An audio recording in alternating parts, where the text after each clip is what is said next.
躲开！快躲开！要死了吗？我才刚规训完，真不敢写。闺女，快醒醒！你可别吓唬娘啊！你要是有个三长两短，娘也不活了。闭上你的臭嘴！生了个赔钱货，你还知道哭？这是哪儿？我穿越了，穿越到大宁朝偏远山村的一个同名的农家女身上。她因为不愿被陈老太卖给李屠户当田房，被陈老太给活活打死。闺女，你醒了，刚才吓死娘了。既然还活着，那就赶紧去清洗一下，别耽误3天后的出嫁。我可告诉你，李屠户的50两彩礼钱我都收了。娘，求求您了，您醒醒好吧。那李屠户是个什么人，您不是不知道，他前头2个婆娘都是被他活活打死的呀，这不是把我闺女往火坑里推吗？呸！什么火坑？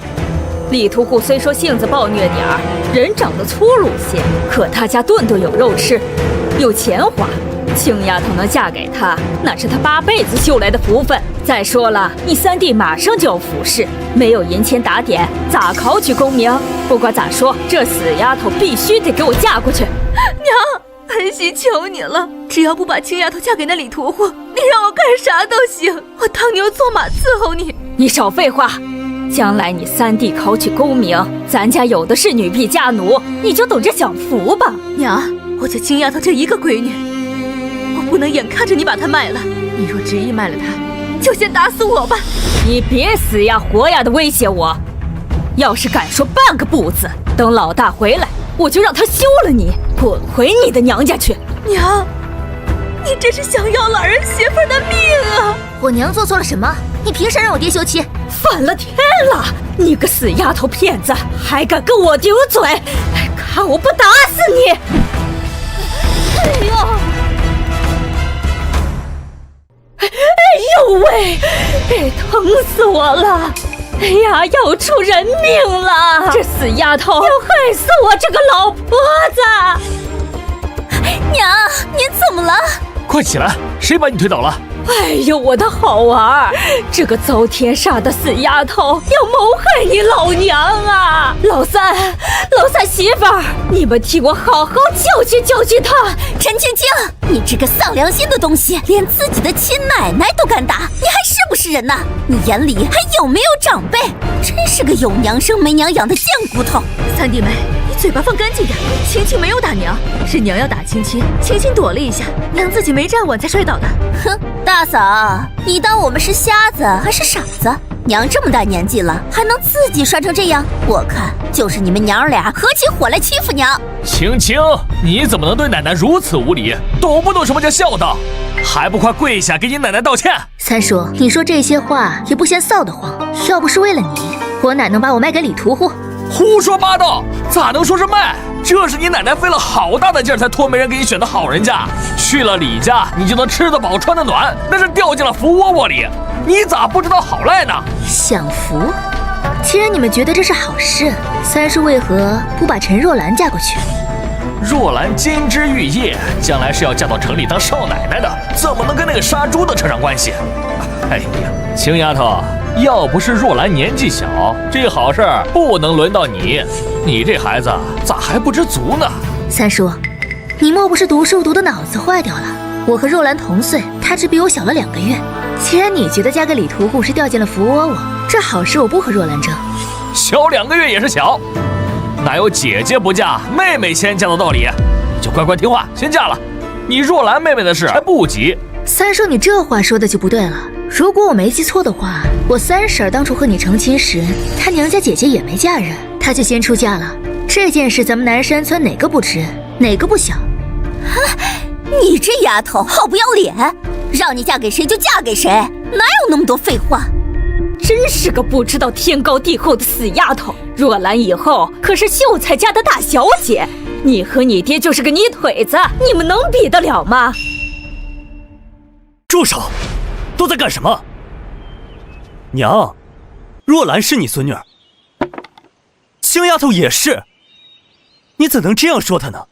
老大，你回来的正好，你养的好闺女都快要翻了天了，我好不容易让赵媒婆给他寻了一门好亲事，可他却把赵媒婆给撵走了，还口口声声说不嫁，你说气不气人？不能让他被骗了。爹，奶要把我嫁给清水镇的李屠户，女儿害怕。李屠户不行，这门亲事我不同意。你说的轻巧，彩礼钱都收了，不嫁也得嫁。又没成亲又没拜堂的，把彩礼钱给人家退回去不就得了？退回去？如今正逢荒年，这么多张嘴等着吃饭，你三弟又有科考，把彩礼退回去，往后的日子咋过？哎，占山呐，你娘说的不错，你三弟要用钱，家里也等着米下锅，你咋也不能看着咱家的日子过不下去吧？大哥，好不容易给青丫头寻摸的人家，咋能说退就退？再说青丫头也老大不小了，我看这亲事就不错，青丫头嫁过去就是去享福了。就是呀，大哥，我们这也是为了青青好，嫁过去吃穿不愁，是多少人羡慕不来的好归宿呢。不会要妥协了吧？那我只能自己想办法了。反正我是学医的，对付普通人有10000种办法。老三，既然你们夫妻都说这门亲事好，青丫头也不愿嫁，就把若兰嫁过去吧。娘收彩礼本来就是为了供养老三你读书，就算嫁女儿，也轮不到我家青丫头。若兰是你的亲生女儿，她理所应当为你的前程出力。爹娘，谢谢你们。既然你们如此维护我，我也会把你们当做真正的父母对待，照顾你们一生一世。青丫头别怕，爹不同意，没人敢把你嫁人。这个不孝的东西，想要气死老娘是不？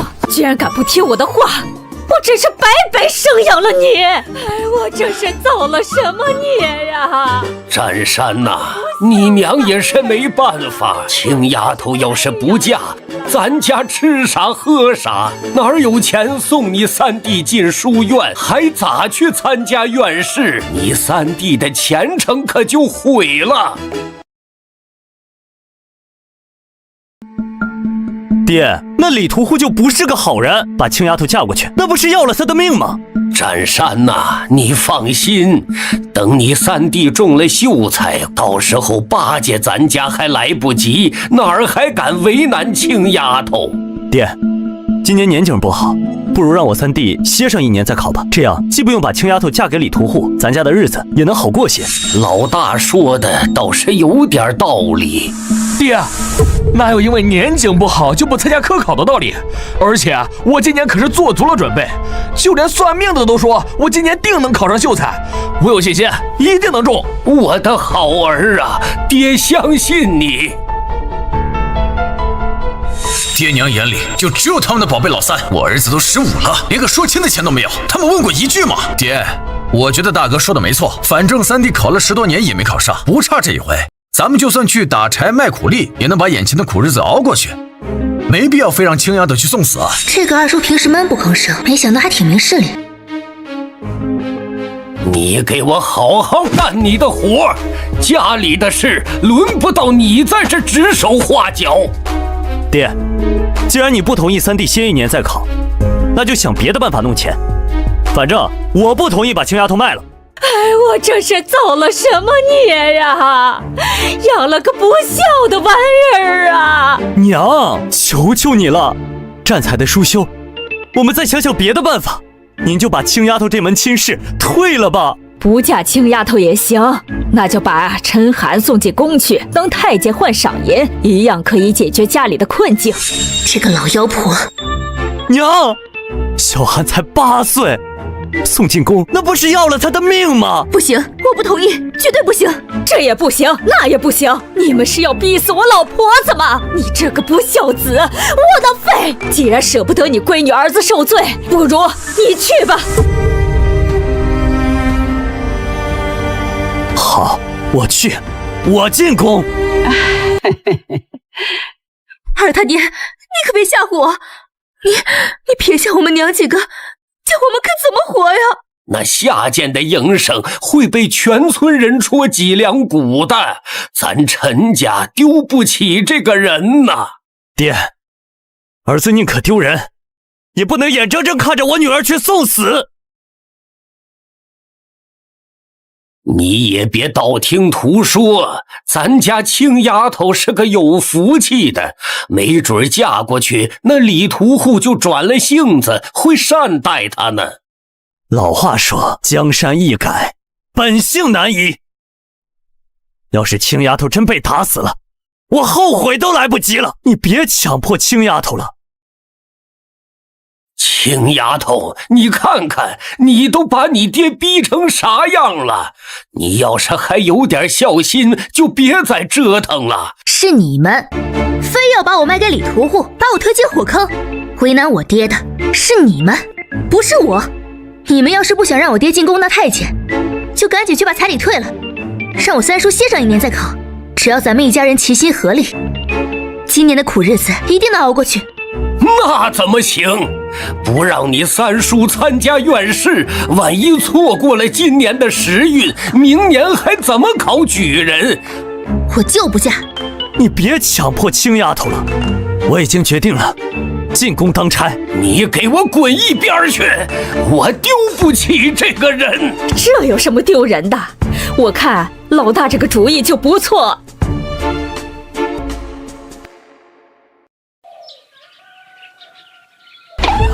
他竟然会同意我去当太监，我不是他儿子吗？啊，老婆子，你说啥呢？老头子，我说，既然老大舍不得青丫头，想自己扛，我看这事儿也不是不行。进宫当差也算是个好差事，吃得好，穿得暖，月月还有俸禄拿，可比在土里刨食强多了。你知道进宫意味着啥？那是要把命根子切掉的，没了那玩意儿，他还怎么给咱们老陈家传宗接代？咱老陈家还缺人丁，老大自己就一个小子，老二家有2个，老三家也有1个，都后继有人。既然青丫头不嫁，也只能如此了。爹娘可不能让我大哥走这条路啊！就算我三弟不考秀才，又能怎样？咱们一家人在一起，比啥都重要。你给我闭嘴！你要是心疼你大哥，你去宫里也行。老妖婆，为了银子，真是无所不用其极，竟然连亲生儿子都能舍弃。大哥，你就放心的进宫，家里只要有我在，一定不会让大嫂受委屈。老大呀，老三说的对，你明天就收拾收拾，去镇上报名，早点进宫，你三弟也能早点进学院读书。是啊，大哥，我们一定替你照顾好大嫂和孩子，你就放心去吧。孩子他爹，一家人最重要的就是团团圆圆。你就是能赚再多的银子，我和孩子们也不稀罕。你可千万不要抛下我们走那条路呀！爹，你再好好考虑一下。青丫头，爹也不想，可我不进宫当差，你爷奶上哪弄银子供你三叔读书啊？爹，我爷奶上哪弄银子供养三叔读书，那是他们的事，跟你没有一文钱关系。再说了，你是爷奶的亲生儿子，他们都能舍得让你去当太监。你要走了，我和我娘肯定会过得更惨。不止我会被卖给李屠户，就连我娘、我弟说不定也会被他们卖掉。你要是真在意我们，就绝对不能进宫。珊珊，女儿的话有道理，你若是不在，他们谁还会在乎我们呀？秀梅，青丫头，我不进宫了，我会永远保护你们。珊珊，你总算想明白了。爹，只要咱们一家人在一起，再难的日子也一定会过去。你个贱坯子，你胡说八道些什么？不让你爹进宫，你就得给我乖乖嫁人，别再瞎出幺蛾子。我爹不进宫，我也不嫁人。至于三叔读书没银子，那是你们的事。平时我爹干活赚钱供养三房，已经是仁至义尽，要卖就卖他自己的闺女，别把主意打到我头上。你收了彩礼不想退，就把你宝贝孙女陈若兰嫁过去，跟我们大房没有一丁点关系。反了天了！啥叫跟你没关系？咱们是一家人。你三叔以后高中状元，你不也能跟着享福？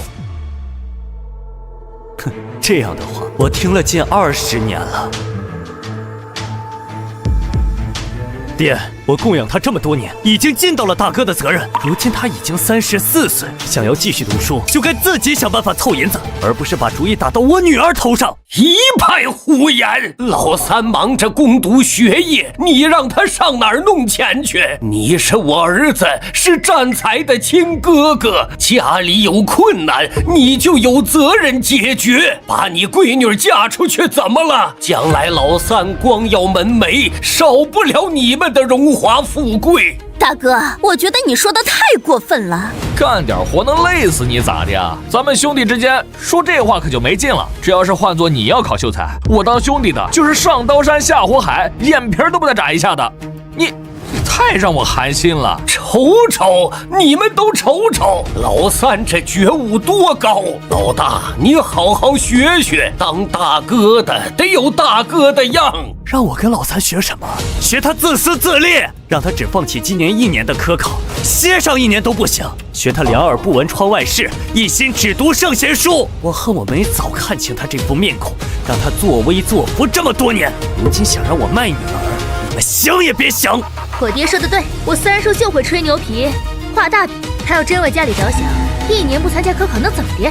和人命相比，不考他能死啊？没错，1年不考能咋着？依我看啊，就让我三弟也上山打柴，下地除草，也让他知道我们一家人供他读书啊，多不容易。看我怎么揭穿你的真面目。二叔的话我赞同，要是我三叔同意明年再参加科考，那就算明年年头还不好，不管是张屠户还是李屠户，我都答应嫁人，收了彩礼供他读书。爹娘，这简直是有辱斯文！儿子没日没夜的苦读，为的就是给咱们老陈家光宗耀祖，不让儿子读书科考，儿子宁愿饿死。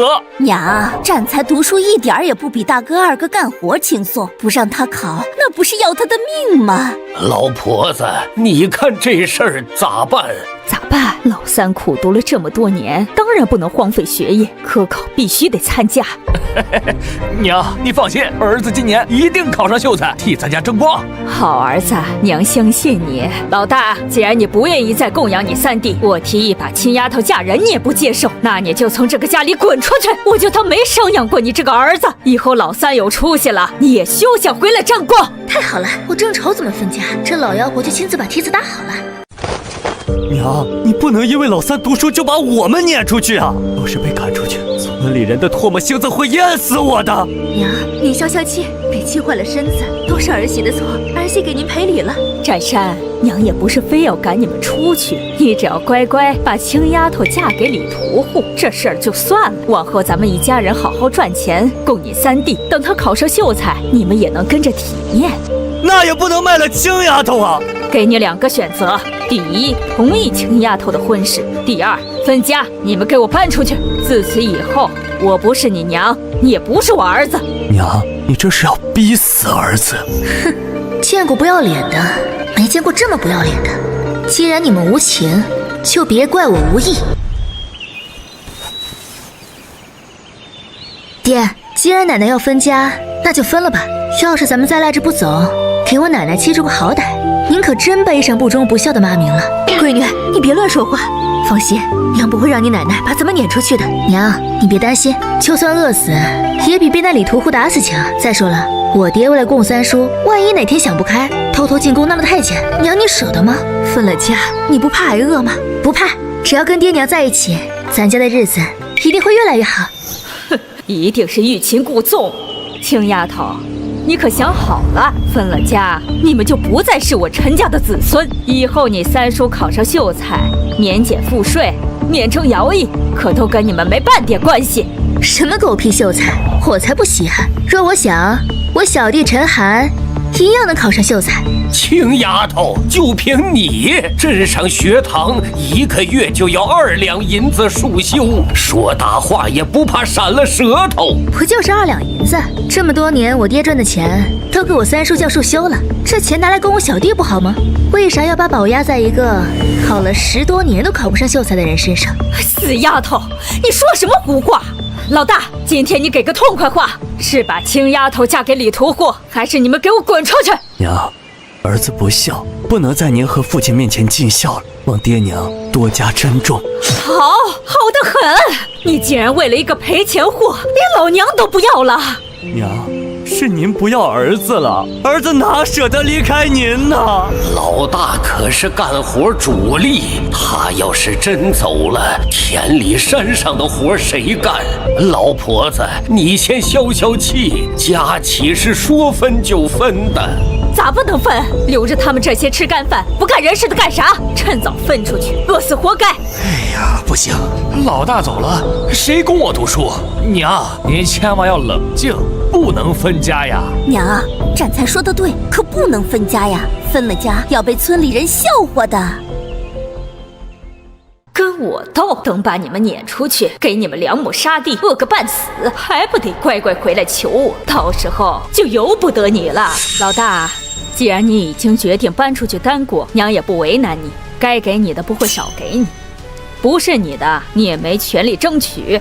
娘，你说吧，咋分儿子都没意见。奶，这么多年我爹在家里干的活，吃的苦比谁都多。既然你说不为难我们，就希望你能一碗水端平，别说一套做一套。那是自然。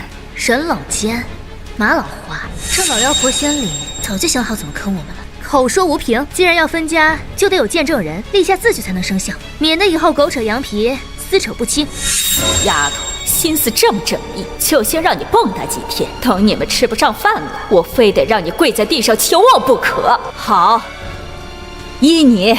爹娘，我这就去找李正，让他过来帮着立文书。去吧，见到李正说话客气点。秦丫头，你这狼追狗撵的，着急忙慌干啥去？二婶儿，我去找李正，咱们家要分家了。分家好啊，不用再供养老三一家了，我得赶紧回去。李正叔，您在家吗？是青丫头啊，有事儿吗？李正叔，我奶要跟我们大房分家，想请您过去给做个见证。分家？陈老太那么偏心三房，分家也是迟早的事儿。走吧，我跟你过去一趟。咋了这是？真要分家啊？以后各过各的？小声点儿，娘给青丫头找了门亲事，大哥不乐意，娘发火要把大哥一家撵出去。这不是好事儿吗？姑娘大了，早晚得嫁人，许给谁家了？让你大哥这么大反应？清水镇李屠户。李屠户那不是出了名的活畜生吗？嫁给他还不如死了算了。哎呀，谁说不是呢？要不以大哥那老实性子，哪敢跟娘顶嘴啊？这回啊，是真把老实人逼急眼了。一天到晚啥活不干，就知道读书读书。现在倒好，为了钱把主意打到亲侄女身上了，真不是个东西。可这要是分了家，老大一家可咋活啊？娘，您生这么大气干啥？气坏了身子多不值当。要我说，青丫头不愿意嫁就算了，这家可千万不能分呐。算了，你说的轻巧，不分家那都让他骑我脖子上拉屎，我就不信我还治不了一个死丫头。娘，您说的都对，可这要是分了家，大哥一家不得饿死啊？饿死他们活该。李正来了。李正，快请坐。都在呢，到底咋回事儿？非要分家？李正，不怕你笑话，这家是我要分的。老婶子，这年头分家，老大一家的日子恐怕不好过。老大，你可想好了，战才要是考上秀才，朝廷减免赋税徭役，可就跟你们没半点关系了。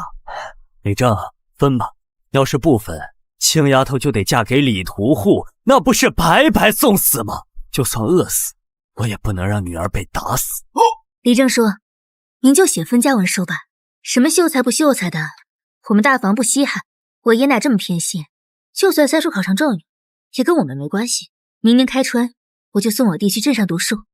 你个死丫头，真是不见棺材不落泪！我倒要看看你们离开我能蹦跶几天！分，现在就分！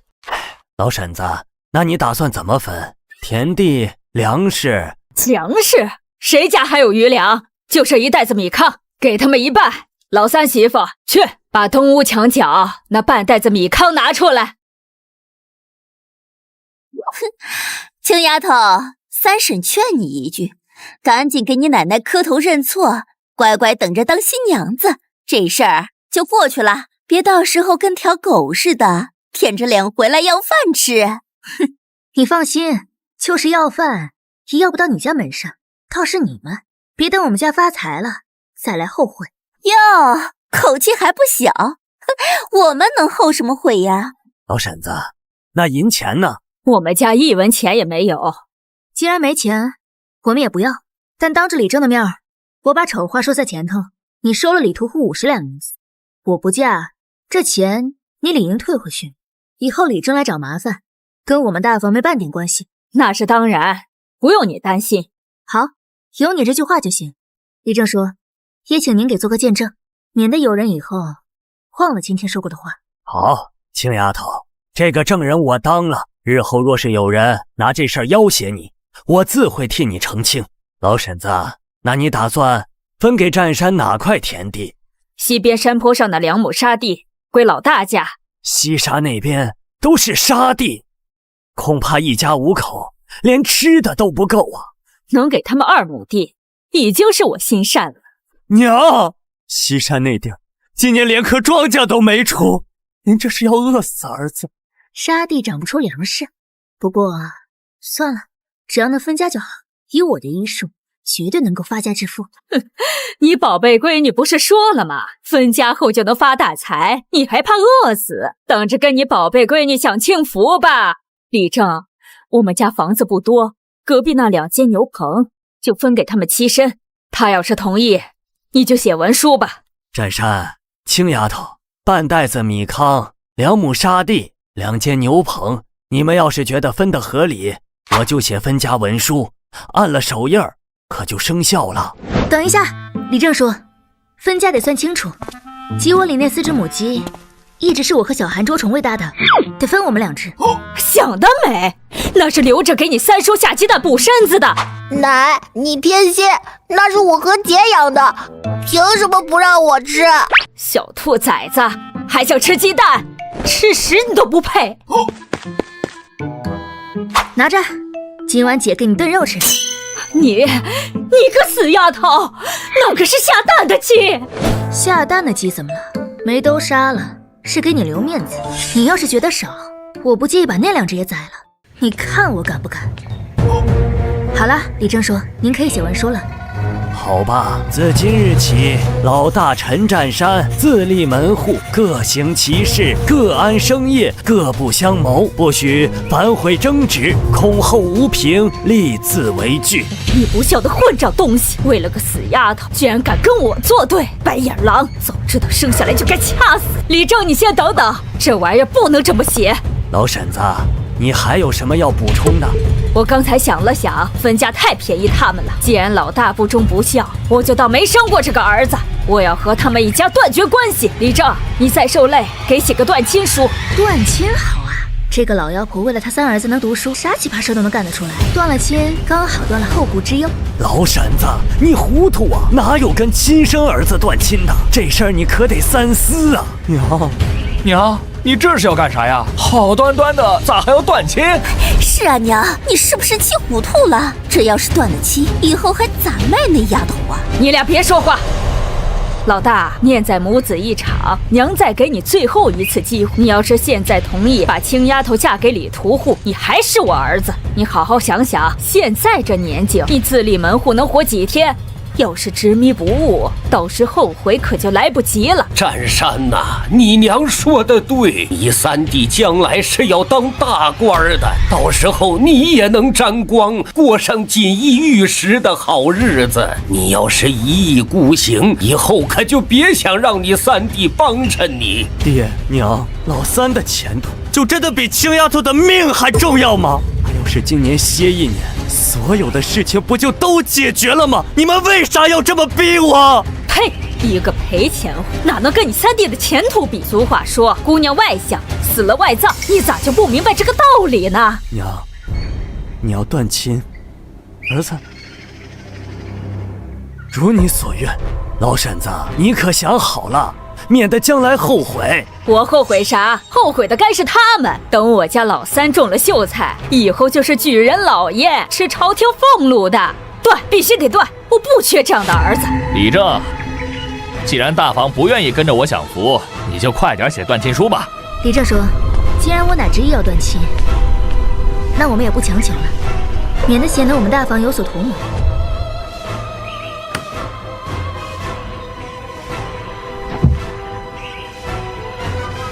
爹娘，儿子不孝，以后不能在跟前尽孝，你们都保重。滚！马上给我滚出去！我倒要看看你们离开我能有啥好日子过。你放心，我们再也不会碍你的眼。倒是你，以后没人像我爹一样给你当牛做马，没人像我娘一样伺候你们1日3餐。这些活儿，您就自个儿干吧。我错了，不，他们活不下去了，要不了几天就会跪下来求我原谅。死丫头，有你哭着回来求我的一天。青丫头，刚分家的日子不好过，多安慰安慰你爹娘，有啥难处就去我家找我。李征说：“今天多谢您了，这只金您拿着。”这可使不得。李征说：“您就收下吧，若不是您主持公道，我们连住的地方都没有。”谢谢青丫头。就这还想把日子过好？真是个败家的玩意儿！那么大一只老母鸡，你说送人就送人，眼里还有没有我这个爷爷？你是谁爷爷？段亲叔断了手印，我们早就不是一家人了。我家的事轮得到你们管吗？别没事乱冲大头！你，老头子，你可别吓我呀！爹，你没事吧？你可别吓我！滚！别假惺惺的当好人。我爹要是有个3长2短，我跟你没完！你个不孝的东西，滚一边去！你要是还认他这个爹，就把那个赔钱货给李屠户送去。都到了这个时候，还在算计我闺女。青丫头，收拾东西，咱们搬去牛棚。好，姐，咱们真的要搬出去住吗？奶真的不要咱们了？对，以后咱们就是2家人了，分开过。为啥呀？因为他们要把我送给一个坏人，那个坏人可能会打我，爹娘不同意，所以奶就生气，把我们赶出来了。我也舍不得姐姐被坏人打，谁要是敢打你，我就跟他拼命。小韩，跟着姐住牛棚，你怪我吗？不怪，搬出去很好呀，再也不会让陈继业欺负了，也不会有人跟我抢肉吃了。姐，那今天咱们能吃鸡肉了吗？也不知道鸡肉是啥味道，天天听陈继业说蒸蛋又滑又嫩，鸡蛋都那么好吃，鸡肉会不会也是甜的？鸡肉的味道可香了，今晚上我就做给你尝尝。姐姐，我现在就给你做。没有锅呀，我得回去拿一个。青丫头，找啥呢？二婶帮你。二婶儿，我来拿几个碗和1口锅，不然我们晚上没法煮饭。哎呀，应该的，这里有口旧锅，虽然破了点，好歹能用。我再给你们拿4个碗，4副筷子。老二家的，你干啥呢？娘，我给青丫头拿些锅碗。你给我放下！已经分了家断了亲，只要是断亲书上没写的，一根草都不准他们拿走。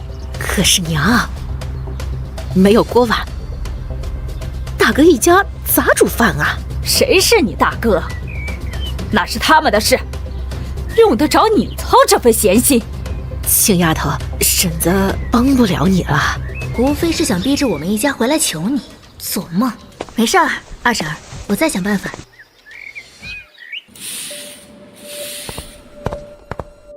青丫头，他们没给。没有，没事儿。今天咱们先对付一晚，干明儿干，娘再想办法。没有锅还咋炖鸡啊？这么热的天，明天这鸡该臭了。你呀，就知道吃。不过别担心，我有别的办法。真的？你们看好了。姐，好香啊！我好像已经闻到鸡肉味了。小馋猫，还要再等一会儿呢。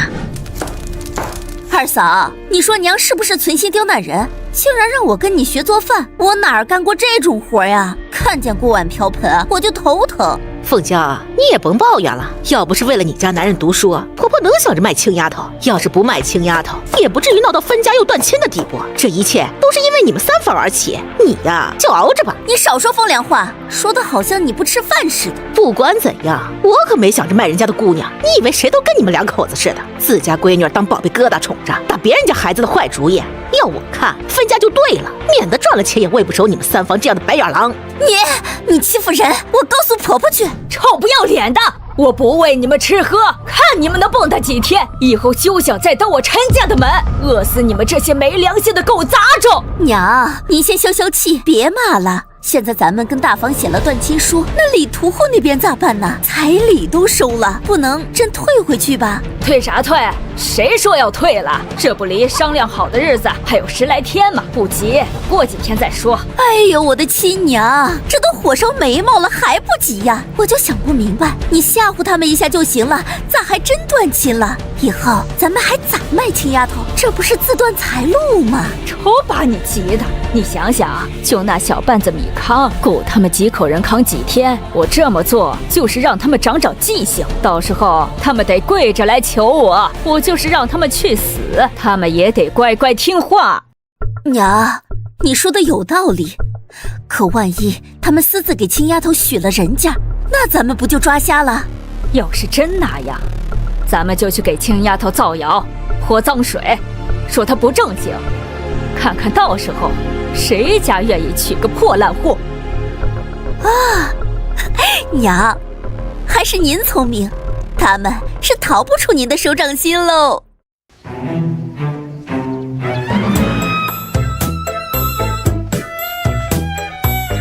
你们一大清早的吵吵闹闹干啥呢？烦死人了！哎呦，我的小姑奶奶，这天都黑了，还当是大清早呢。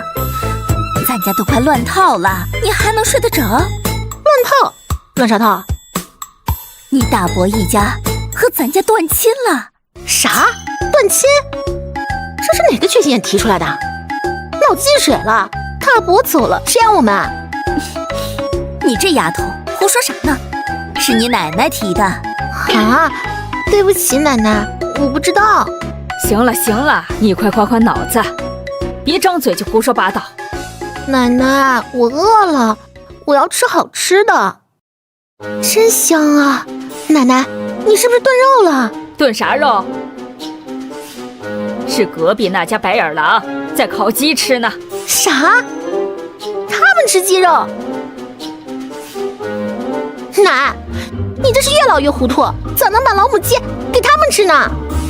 若兰别急，用不了几天，你大伯就得跪着回来求奶奶，到时候把那个小白眼狼一嫁人，奶给你买10只老母鸡吃。不行，我今天就要吃鸡肉，我都好长时间没吃过肉了，你赶紧去给我要回来。咱们现在跟他们已经断亲了，奶咋好赖着脸皮去要啊？我不管，我不管，以前有好吃的都先给我吃，今天我就要吃鸡肉。若兰，别耍性子，你这不是为难你奶吗？不行，我今天就要吃好吃的。哎呀，不哭不哭，我的宝贝孙女啊，奶奶柜子里还有几个鸡蛋，奶奶一会儿给你炒着吃，让你解解馋，这总行了吧？我还要吃鸡蛋糕。行行行，奶奶都答应你。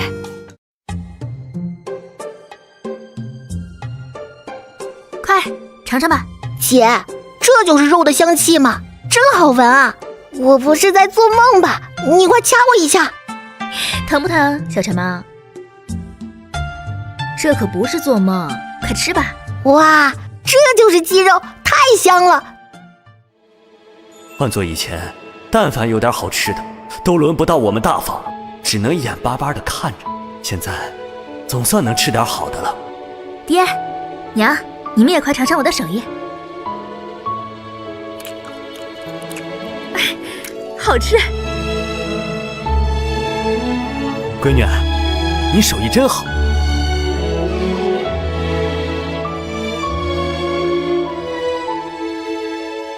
姐，我从来都没吃过这么饱，明天我们还能吃这么饱吗？当然能。从今往后，咱们一家人只要一起努力，日子一定会越来越好。青丫头，你说的对，明天我就去清水镇看看，找个活干。当家的，辛苦你了。明天我也要跟着去镇上一趟。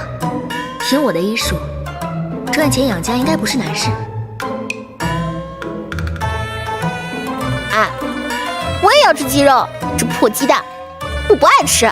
就是，凭啥他们能吃鸡，我们就不能吃？奶，你是不是不疼我了？把老母鸡给了陈汉那个小王八蛋，我也要吃鸡。娘，他们不吃，我想吃。大宝、小宝，快吃！你们若兰姐和鸡爷弟吃腻了，你们趁热吃，凉了就不好吃了。你也快吃，老大分出去了，以后这家里上山下地的活都得你一个人干，不吃饱哪来的力气？你发什么疯？我跟你爹都还没动筷子，你就敢把菜给分了？还有没有规矩？眼里还有没有我这个娘？娘，不就是一盘鸡蛋吗？至于这么大呼小叫的？若兰和继爷金贵天天吃都吃腻了，我给我家大宝小宝解解馋，怎么就不行了？解馋？你那是连窝端，连窝端咋了？娘，你也太偏心了！以前鸡蛋都进了3房的肚子，凭什么我们2房就得眼巴巴看着？我为了这个家掏心掏肺，任劳任怨，吃口鸡蛋就跟要了我的命一样，这日子过得太憋屈了。分家，大房都不怕挨饿，我们2房也不怕。娘，若兰和继业是您亲孙子，大宝2宝就不是了。老三没考上秀才呢，您就偏心成这样。他要是真考上了，眼里还有我们这些哥哥吗？我媳妇儿说的对，既然您瞧不上我们2房，不如就分出去单过。反了，一个个都想反了天了。二婶，就算我不爱吃，也不能全给大宝2宝吃吧？爷爷奶奶一口没吃呢。奶，您别生气，气坏了身子可怎么办？还是我们若兰知道疼人。好啊，你们这群白眼狼，翅膀都硬了是吧？想分家？行，我现在就去叫李正来，你们都给我滚出去单过。老二，你想清楚了，老大家分了半袋子米糠，能不能活过这个月还两说。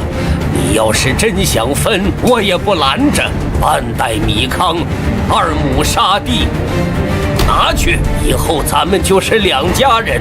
老三将来飞黄腾达，你的儿子也别想沾上半点光。不行，米糠那玩意儿，猪都不爱吃。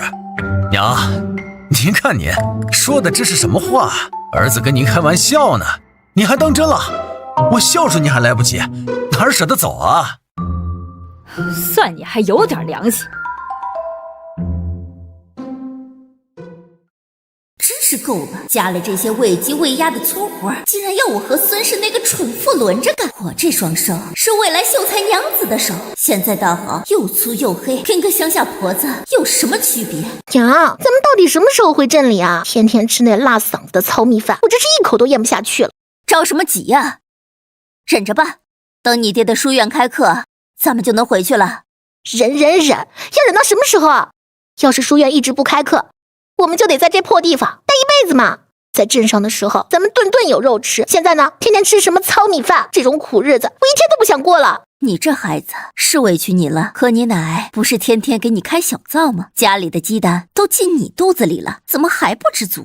娘，你还当那破鸡蛋是什么好东西？我现在打嗝都一股鸡屎味儿，看着就反胃，恶心死了。我要吃精米白面，要吃妙香楼的炒菜炖肉。闭嘴，越来越不像话。整个南山村除了咱家，谁家舍得吃鸡蛋？都留着换钱呢。你倒好，还嫌弃上了，真是身在福中不知福。以前爹放假，咱们不都在镇上住吗？为什么今年非要回这个狗不拉屎的地方？我就要回镇里。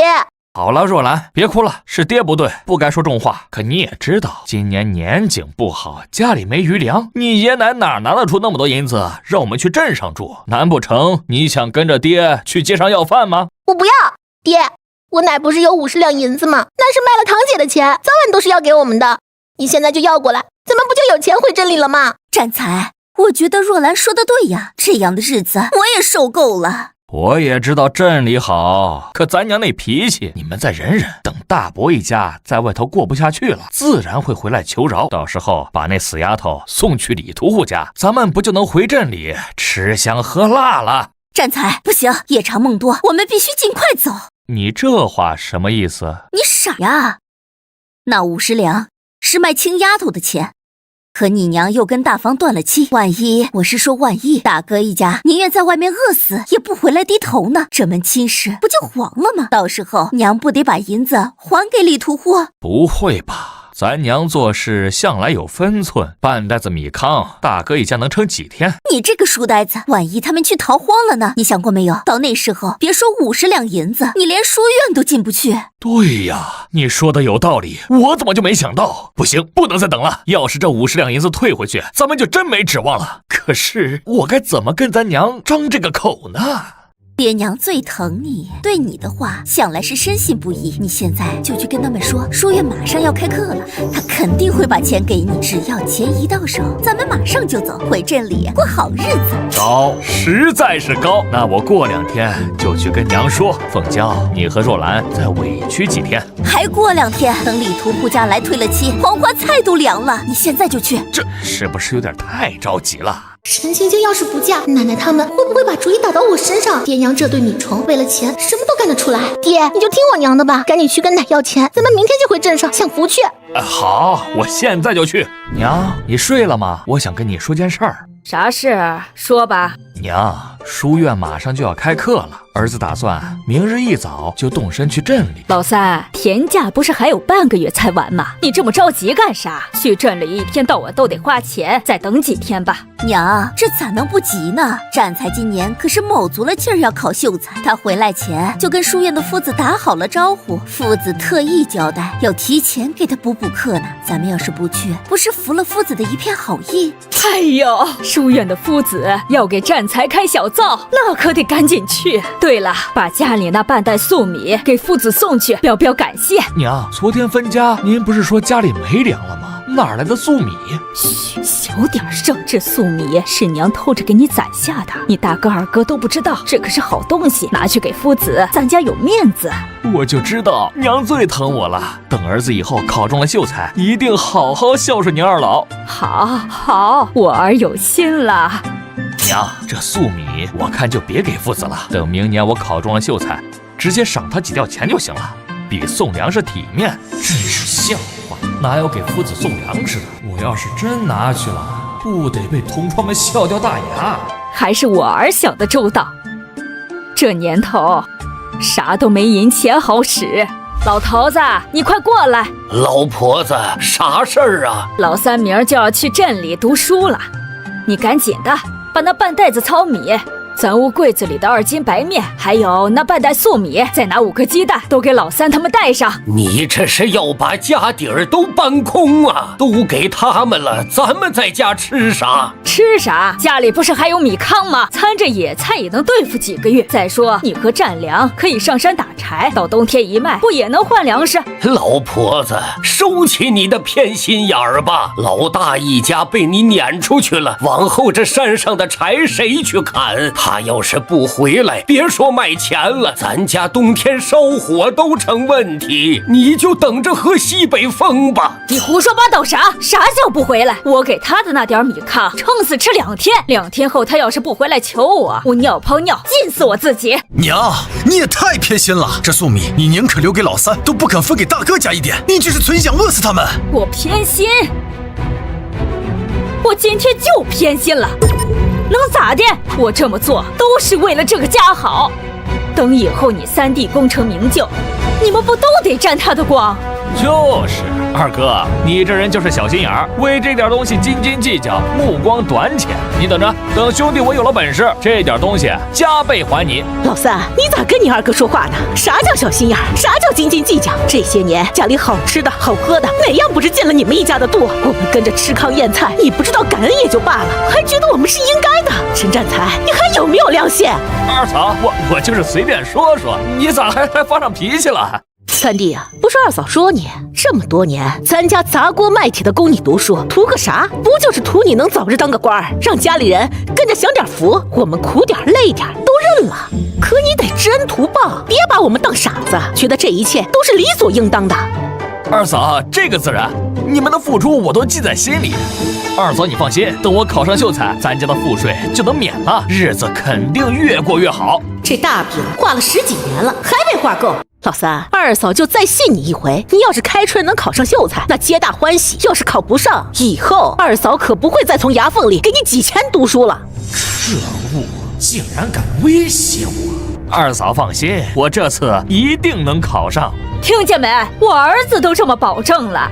儿啊，明日你们就走，千万别耽误了学业。娘，儿子知道家里现在难，儿子走了，家里就辛苦爹娘和二哥二嫂了。我儿说的这是啥话？你只管安心读书，家里的事不用你管。儿啊，家里不富裕，这些钱你先拿着，应该够你们一家人的开销了。才25两，吃香喝辣的是够，可要是去春风楼找如花姑娘听个小曲儿，连塞牙缝都不够。不行，出门在外，钱必须带足了，可不能在同窗面前丢了脸面。娘，这些银子读书的费用是够了，可儿子最近认识一位先生，听说他科考押题特别准，儿子想去打点一番，这样明年的科考把握也能更大一些。还要花钱？娘，您还琢磨啥呀？俗话说，再穷不能穷教育，再苦不能苦咱占财呀。我也不是不给钱，这25两你们先花着，花没了再回来拿不就行了？非得一次都带走？娘，你看你这就不懂了吧？占山是去镇上读书，不是游山玩水，哪有时间总往家跑啊？这一来一回多耽误事儿啊！没事儿，娘可以给你们送去，还能顺便看看你们呢。我的娘，可不能让这老太太去镇上，要是让她发现我们天天大鱼大肉，不得骂死我呀！娘，您的好意我们心领了，可我们哪担待得起呀？您这老胳膊老腿的，跑那么远的路，我们不放心呢。再说了，您要是去了，占财哪还有心思读书？肯定陪您说话呀。为了占财能光宗耀祖，我看还是跟以前一样，我们安心在镇上，您安心在家，断了这些不必要的往来才好。是。老婆子，我看老三家的说的有道理，咱们还是别去打扰孩子读书了。那好吧，银子都给你们，可得省着点花，咱家真没余粮了。哎呦，我的亲娘嘞，您就把心放回肚子里，我跟占财保证把1文钱掰成2半花。慢着，娘，说句儿媳妇不该说的话，这钱现在可不能动。青丫头那事儿还两说着呢，你这会儿把钱给了老三，等李屠户来退亲，你拿啥退给人家？二嫂，你说的这是啥话？青丫头早晚都得嫁过去，还能退啥亲？三弟，你是不是读书读傻了？大房一家都被娘撵了出去，还写了断亲书，那就是形同陌路，还想把青丫头卖给李屠户？你做梦呢！你好好干你的活得了，这是你应该操心的吗？娘，你说这话我就不爱听了。啥叫我不该操心？要是哪天人家堵着门来要钱怎么办？呸！你个狗嘴里吐不出象牙的玩意儿！人家要查钱，青丫头早晚得下，信我的准没错。你就等着将来跟你三弟享福得了。娘，我认为翠琴说的在理。这么多年，你偏疼老三我也认了，可你不能为了他把事情做得这么绝。万一你摆不平李屠户，我看你咋办？你也别一哭二闹三上吊，这招啊对我大哥好使，对我不管用。丑话说在前头啊，你要是执意把钱给老三，以后堵不上这个窟窿，别想打我们二房的主意。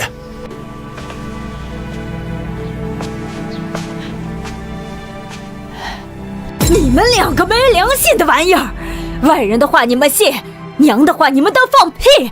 没把握的事我能干吗？等着，你们就给我等着。老婆子，占两口子的话，你还是好好琢磨琢磨吧。爹娘，明年春试我一定能考中，可要是没有钱打点，我这么多年的书不是白读了？行了，都给我闭嘴！这事就这么定了，银子必须给老三带上，以后的事以后再说。我就知道娘最疼我，等儿子考上秀才，一定好好孝顺您。我儿的话，娘信。这样，明早娘再把银子给你们，你们先回屋去吧。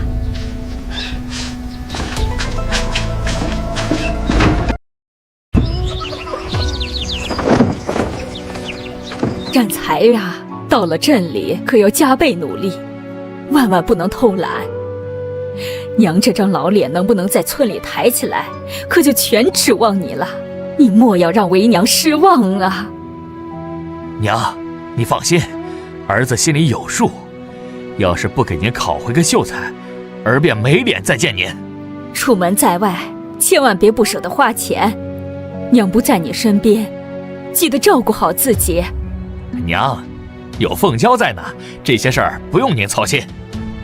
若兰和季野还小，正是长身体的时候，隔三差五记得给他们煮俩鸡蛋吃。到了镇上，天天大鱼大肉，谁还稀罕那俩鸡蛋？娘真是没见过世面。娘，我是去读书的，哪有闲心管孩子这些琐事？这都是凤娇的事，您跟她说去。娘，我听见了，您放心，只要有我在，绝不让您的宝贝孙子孙女受一点委屈。好，有你这句话，娘就放心了。凤娇啊，所有银子都在这儿了，战才是咱家的希望。到了镇上，该花的钱别少，不能亏着他，知道吗？娘，儿媳知道了，您放心吧。你们还有完没完啊？小弟子，咱们不等他们了。你这孩子，着啥急呀？没看我还跟你奶说话呢。行了，别说孩子，若兰还小呢，再大点儿就懂事了。还小，都快嫁人了，还耍小孩子脾气，都是您老给惯的。我亲孙女，惯着应该的。行了，赶紧上路吧，别耽误了时辰。谢谢娘，那我和战才就走了。我的好儿子，娘为了你可是下了血本，你可千万要争气呀！娘的后半辈子可就全指望你了。哎呦，老嫂子，赵媒婆，什么风把你给吹来了？当然是喜风啊！老嫂子，你快看，我给你把谁带来了？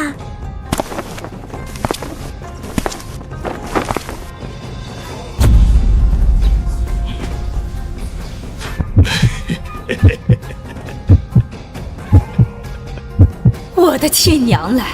这碎嘴的婆娘怎么把这个祖宗给招来了？这不成心恶心人吗？大妹子，昨天才刚收了彩礼钱，今儿个她来干啥？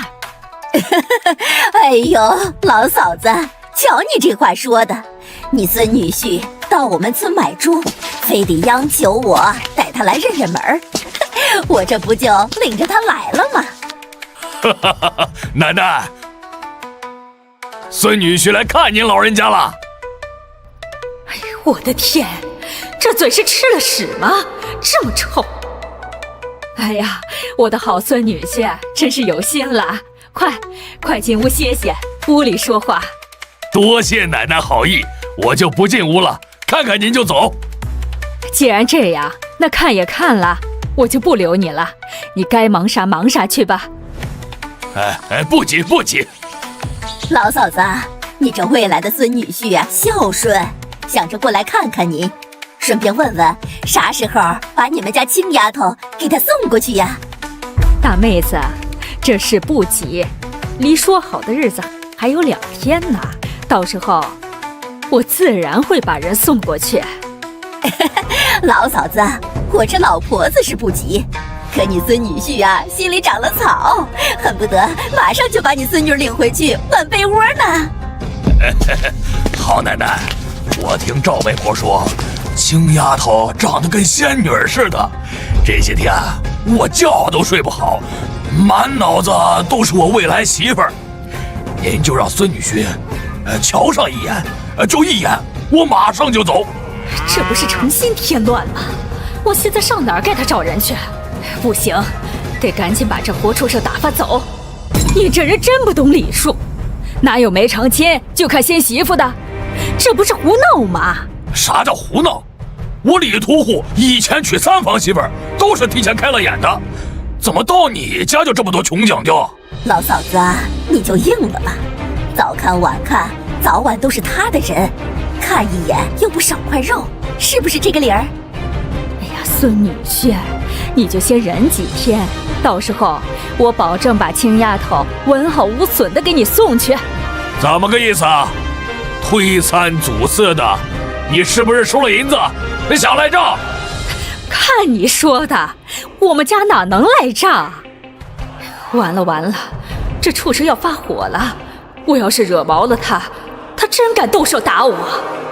可现在去叫青丫头，他也不会来，反而要露馅儿。孙女婿，你别急，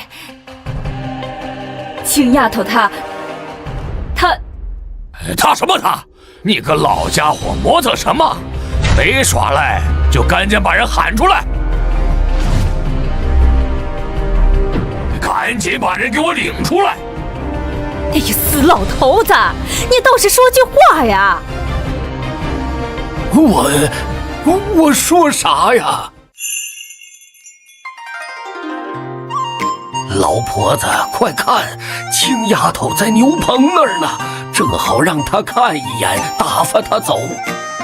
孙女婿，你快看，那就是你将来的小娘子。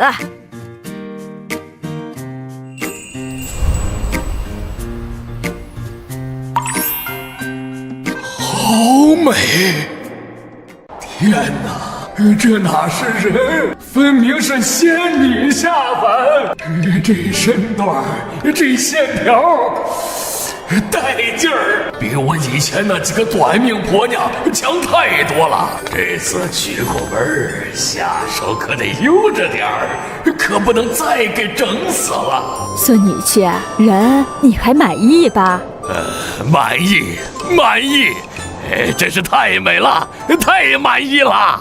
满意就好，看也看了，你就赶紧回去等着当新郎官吧。这胡畜生怎么还不走？要是让他知道老大一家已经分出去了，这事就麻烦了，得赶紧把他弄走。赵妹子，人你们也看到了，我也不留了，赶紧领着我孙女婿忙去吧。不，还不能走。来都来了，我得去看看我老丈人。哎呦，我的孙女婿啊，这还没成亲呢，不合规矩，快去忙吧。是啊，孙女婿，你奶奶说的对，你踏实等几天，我们保证把人给你送过去。你们这两个老东西会不会说话？丑女婿见丈母娘，早晚的事儿，我去看看能怎么着？真是穷讲究。老嫂子，你这是干啥？青丫头早晚是李家的人，看看咋啦？人家小两口提前见个面，不是好事儿吗？推三阻四的，有鬼啊！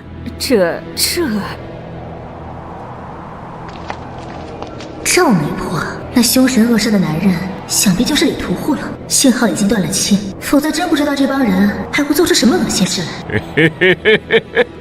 娘子，夫君来看你了。谁是你娘子？嘴巴放干净点。咋会乱叫呢？你就是我娘子，我就是你未来的夫君呀！臭流氓，不许你欺负我姐姐，你快走！小兔崽子，叫谁臭流氓呢？我是你姐夫，不想挨揍就滚一边去！你胡说八道，我没有姐夫，你给我出去！小王八羔子，皮痒了是吧？看我今天不抽你！姐，放开我弟弟！哟，小娘子还不怕我？我要是不放呢？不放，我就先废了你这条胳膊！娘子，快松手！你这是摸到我的脉门了，酥酥麻麻的，还挺舒服。等成了亲，也让你见识见识我的厉害，保准让你爽歪歪！闭上你的臭嘴，再敢胡说八道，我立刻废了你！好，不说了，快松手，疼死我了！识相的就赶紧从我家滚出去，不然我马上就去报官，告你私闯民宅。娘子，话不要说的那么严重。告诉你，老子已经下了聘礼，就是县太爷来了也不好使。你就乖乖的等着跟我成亲，到时候我一定好好疼爱你一番。青丫头，你没事吧？娘，放心，我没事。娘，我姐姐刚才可厉害了，她一招就把那个坏人给制服了。好啊，没事就好。别想伤害我女儿！原来是岳父岳母大人，请受小婿一拜。谁是你岳母？赶紧走，不然我们可真报官了。我女儿清清白白，不曾许配给任何人，别满嘴混气，污蔑我女儿的清白。给你们脸了是吧？好好跟你们说话，你们跟我在这玩虚的，告诉你们，别逼老子犯浑，急眼了，我非打得你们满地找牙不可。太猖狂了，给我滚出去！李屠户，你别在这耍威风。实话告诉你，我们家不曾收到过任何人的彩礼，你把银子给了谁，就去找谁要你的新娘子，我是不会嫁给你的。而且已经和他们一家断了亲，别再来打我的主意，不然可别怪我对你不客气。啥？断亲？你个老不死的，是不是玩我呢？我的好孙女婿，奶哪能骗你呢？你给我滚一边去！你个老东西，到底怎么回事？是不是收了彩礼想放老子鸽子？告诉你，我李屠户不怕天不怕地，就怕找不着人撒气。你们要是敢玩我，小心老子扒了你们的皮！哎呦，我的孙女婿，瞅瞅你说的，这叫啥话？我咋敢放你鸽子？这青丫头正和我闹别扭，还有点不好意思，所以说了气话。你别往心里去，我答应的事绝对差不了，你就回家等着搂新媳妇吧。我说老嫂子，既然你家都断亲了，不想结这门妻，那就赶紧的把银子退给我们，我们也不再纠缠。赵妹妹，你咋也跟着添乱？咱俩认识这么多年，我3个儿媳妇都是你给保的媒，我的话你还信不过？你赶紧劝劝你大侄子，再容我几天时间。大侄子，你看这事儿也好，我就信他一回，不过别让我失望。四女婿，你就把心放在肚子里，不会让你失望的。好，既然如此，我就回家等你的好消息。这事儿你可得抓紧办。放心，一定让你满意。大侄子，那咱就回去吧。好，咱们走。你给我站住！你要干啥？干啥？我提醒你一句，现在我家和你们老陈家已经彻底断亲，没有任何关系。再有下次，我就到官府告你们去，让你打官司吃牢饭。你个死丫头，少在这吓唬我！你个不孝的东西，瞅瞅你教出来的孩子，竟然和长辈这样说话，真是大逆不道！我家的事轮不到你们指手画脚。我闺女说的对，咱们现在已经没有任何关系，在没有得到我们的同意，不许你再踏入我家半步。总算到了，爹，这清水镇看着是不远，走起来可真够呛的。该锻炼身体了，青丫头，你看镇上多热闹。确实。青丫头，你就在这儿待着，我去码头看看有没有活干。下午爹回这儿找你，你可千万不要乱跑，免得遇到坏人。爹，我晓得的，你放心去，活别干太累的。好，爹知道。爹估计心里也没底，看来一切只能靠自己了。姑娘，看病还是抓药啊？可带了药方。小二哥，我不看病，也不抓药，我想见见你们东家，方便引荐吗？那位坐诊的苗大夫就是我们东家，等他开完了方子，你直接过去就行。谢谢小二哥。苗大夫，我到底是啥病啊？为何最近老是觉得胸口发闷，没有食欲？夫人不必忧虑，你这胸闷是气滞所致。我给你开上几副汤药，按时吃上3天即可见效。苗大夫果然妙手回春。实不相瞒，我前2日确实和我家相公拌了几句嘴，从那天起就胸口发闷。请到那边，小二会给你拿药。多谢苗大夫。姑娘可是要看病，是哪里不舒服？苗大夫，我不是来看病的，实不相瞒，我对医术也有研究，想问问您这里招不招做唐大夫？小姑娘，老夫自幼习医，苦学20余载，才敢坐堂问诊。你年纪轻轻，口气倒是不小。苗大夫刚才开的药方有槟榔、陈皮、三苓、鹅木、厚朴、牙皂、木香，2炒研成细末，每服1钱，每日2次，温开水送服。这副药方乃是开胸顺气方，消积化滞，气郁不孕，胃脘疼痛、膨门胀满之功效。不知道我说的对不对？你这姑娘倒有几分意思，不过很是抱歉，我店里并不缺人。苗大夫，既然店铺里不缺人，那可收购草药？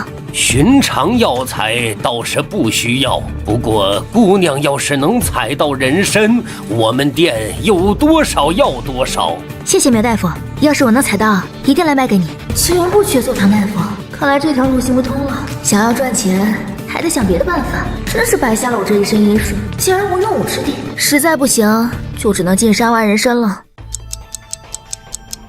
当家的没找到码头的工作，清水镇闲人太多，年轻力壮的小伙子比比皆是。我这个年纪的人，人家连看都不看一眼。青丫头，爹无能，让你们受苦了。今年咱家地里旱得没长庄稼，一粒粮食也收不到，到了冬天更是不好。要不咱们一家人逃荒去吧？爹，逃荒不是办法，那不就等于讨饭吗？遇到心善大方的人家，能给点吃食；可遇到蛮横吝啬的人家，不仅不会施舍，还会恶语相向，那样的日子可不好过。爹，再给我3天时间，我一定能想办法赚到钱。若是3天后我还拿不回来钱，咱们再去逃荒也不迟。青丫头，爹知道你有主意，可该赚的钱咱们赚，歪七扭八的事咱可不能干。你一个小姑娘家，千万不要被人骗了，知道吗？爹，女儿又不傻，放心好了。好，爹信你。当家的，累了吧？快坐下歇会儿。也没干啥活，不累。我一会儿上山打点柴，留着上冬卖。你也别太着急，凡事慢慢来吧。你歇会儿，我从李正家借来了锅，这就去做饭。我不饿，别做我那份儿，先让俩孩子吃饱肚子就行。家里马上就要没吃的，又没找到做工赚钱的地方，能省就省，估计还能多坚持1-2日。娘，我和小孩也不饿。对，我不饿。好，既然都不饿，那就晚上再吃。死丫头，连饭都快吃不起了，还在这大言不惭。婆婆这2天没事就在厨房晃悠，完全没机会把杂面干粮流出来。大风一家肯定已经揭不开锅了。今天不管怎么样，一定得给他们送点吃的过去。娘，鸡窝里的母鸡好像下蛋了，我听见它咯咯哒的叫呢。我去捡鸡蛋，你赶紧把饭煮好，一会儿你爹和战良下地该回来了。娘，饭马上就好，你去忙吧。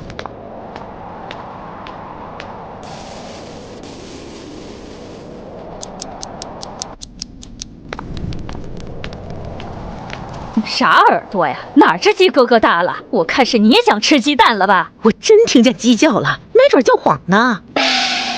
这是怎么了？耍猴的来了，我要去看耍猴的。小韩，你甭去，那不是耍猴的，是清水镇范财主家的管家在敲锣张贴告示。我还以为耍猴的来了，白高兴一场。孩儿他爹是不是范家在招杂工啊？要是那样，我去干上几个月，咱家就能度命了。不是，听说范老爷好像是得了啥怪病，到处张贴告示，重金求医问药呢。啥病呀？搞这么大阵仗？谁知道呢？估计病得挺厉害，也不至于到处张贴告示。爹，你是说有人在张贴求医告示？是啊，现在应该就在村里的大槐树下。太好了，治病的机会来了。爹，娘，我出去瞧瞧热闹。姐，你等会儿我也去。青丫头平常都不爱出门，今天咋还爱凑热闹了呢？二弟妹，你这是？婆婆出去看热闹了，我趁机给你们偷点粮食，快藏起来，别被看到了。谢谢。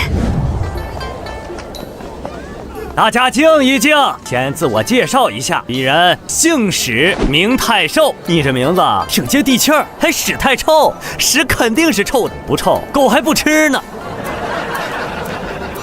你耳朵塞鸡毛了？胡说啥呢？我说我姓史，名太寿，太阳的太，长寿的寿，不是臭，听清了吗？再敢瞎起哄，我割了你的舌头喂狗！本人史太寿，清水镇范家的大管家，今天到此特来重金求医问药。我家老爷得了一种怪病，肚子奇痒无比，谁要能提供偏方或者能给医治好，都可以前往范宅。这人脑子有病吧？他家老爷得病就去找郎中，到咱们这穷乡僻壤贴啥告示，这不是瞎扯淡吗？可不是，弄得这么热闹，还以为耍猴的来了，害得我活都没干完。我们这儿没人会看病，敲猪上马的倒是有一个，可他最近也没在家呀。石管家，你家老爷能给多少钱？不会赖账吧？胡说啥？范老爷家财万贯，是差钱的人吗？告诉你们，范老爷说了，不管谁能治好他的病，赏纹银20两。赶紧的，把告示张贴好。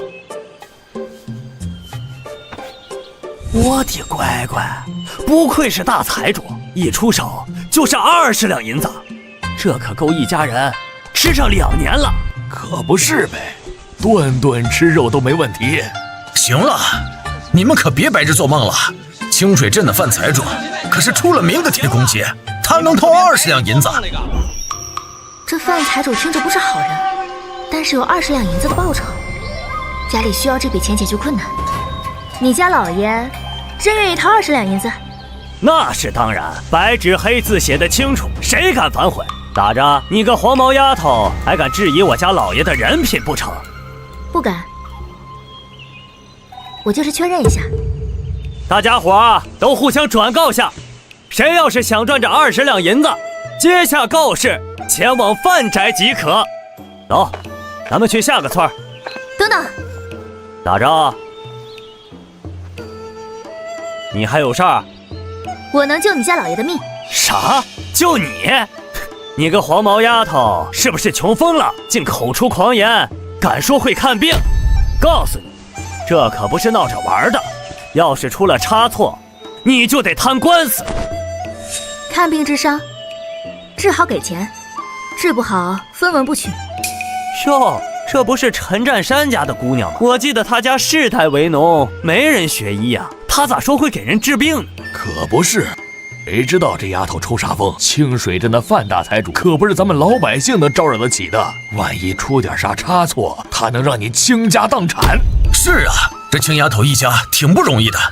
听说前几天陈家老太把陈占山撵出去当过，还写了啥断亲书，彻底和大儿子一家断绝了关系。谁说不是呢？陈老太为了50两银子，要把青丫头卖给镇上的李屠户当田房，这不是把如花似玉的大闺女往火坑里推吗？姑娘如此笃定能给我家老爷治好，在下自然高兴。不知姑娘怎么称呼啊？陈青青。要是想让我看病，咱们可以走了。原来是陈姑娘，你就叫我石管家就行。好，石管家，那咱们走吧。不急不急，既然陈姑娘说会看病，那就去把告示接了。有了这个，咱们彼此就算是有了凭证，要是出现意外，也好找地方说理去。好，没问题。这青丫头咋回事啊？真敢接告示啊？是呗，这孩子胆儿也太大了，这是给人治病，不是闹着玩。他到底咋想的？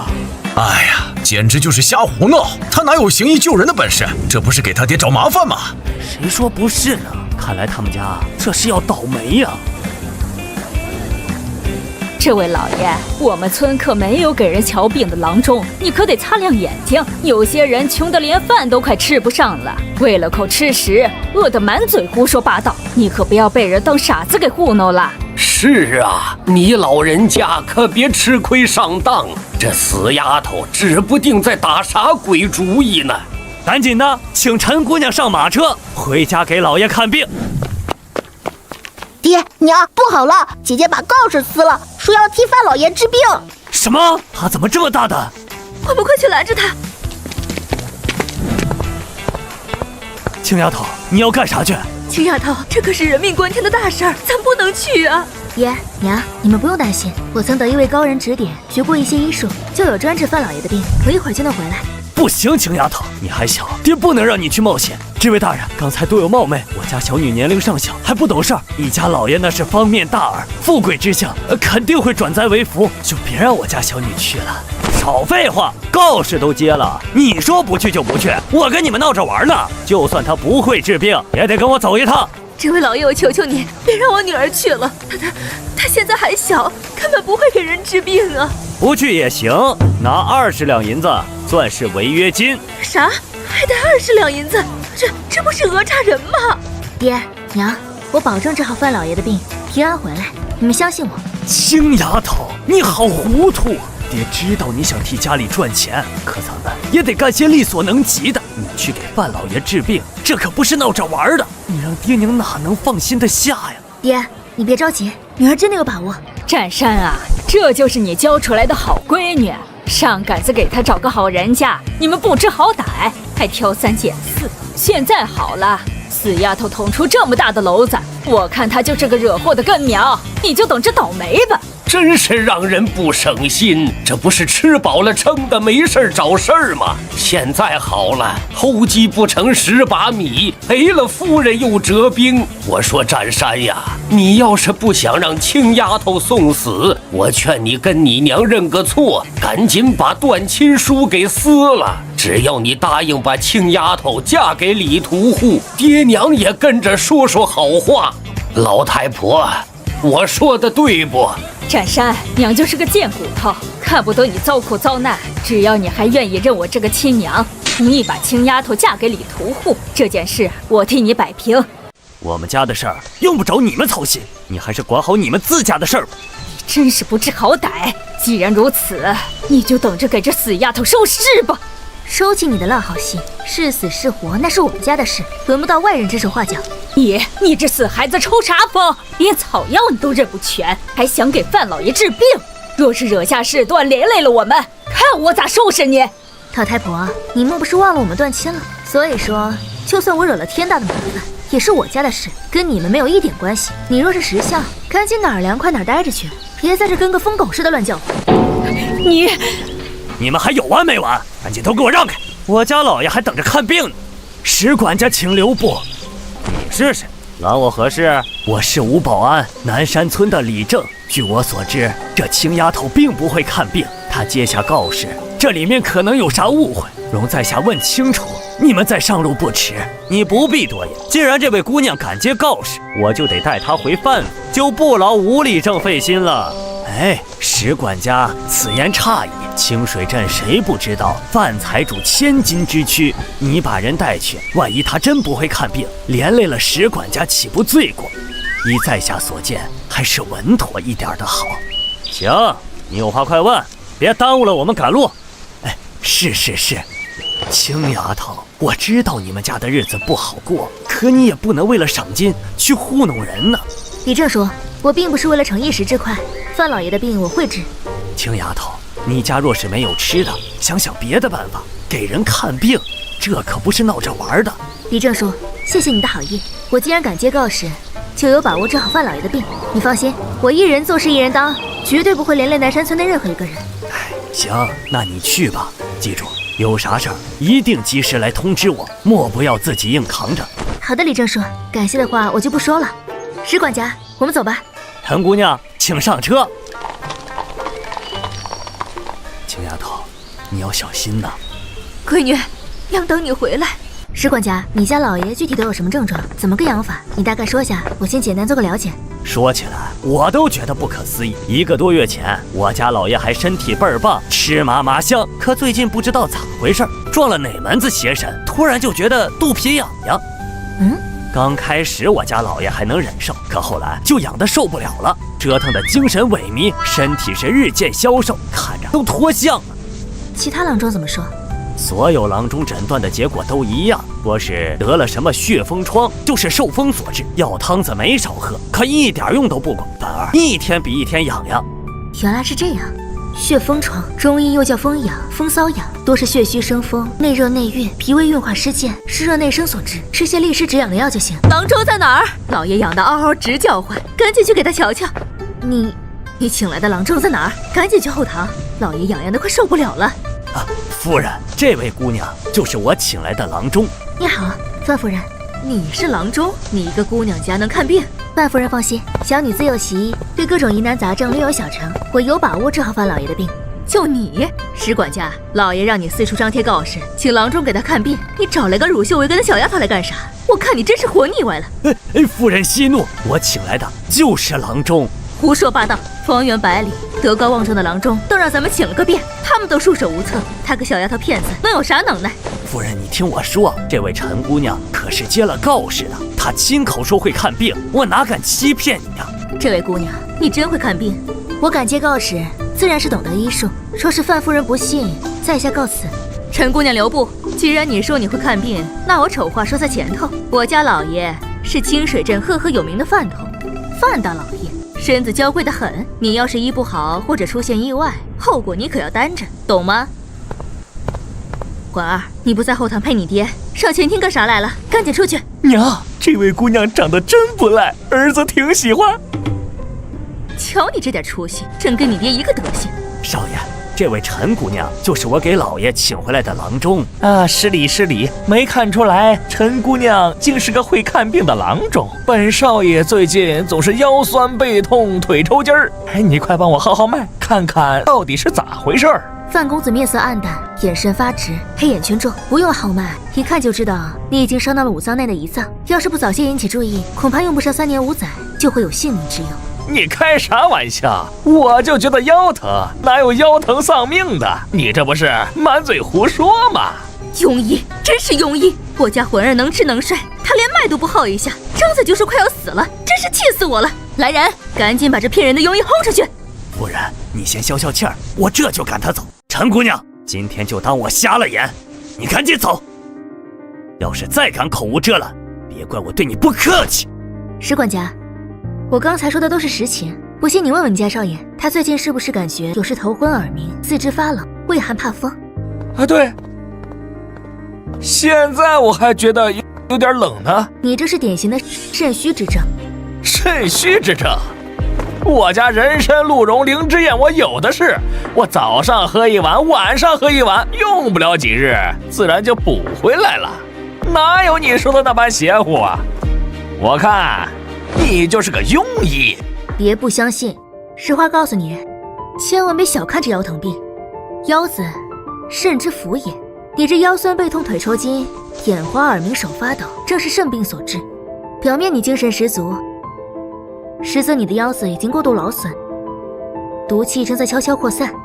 要是不听我的良言相劝，倒是别说是我，就连神仙也救不了你的命。娘，我不想死，儿子这些天总感觉晕晕乎乎，手脚还冰凉，我怕我真活不长呀。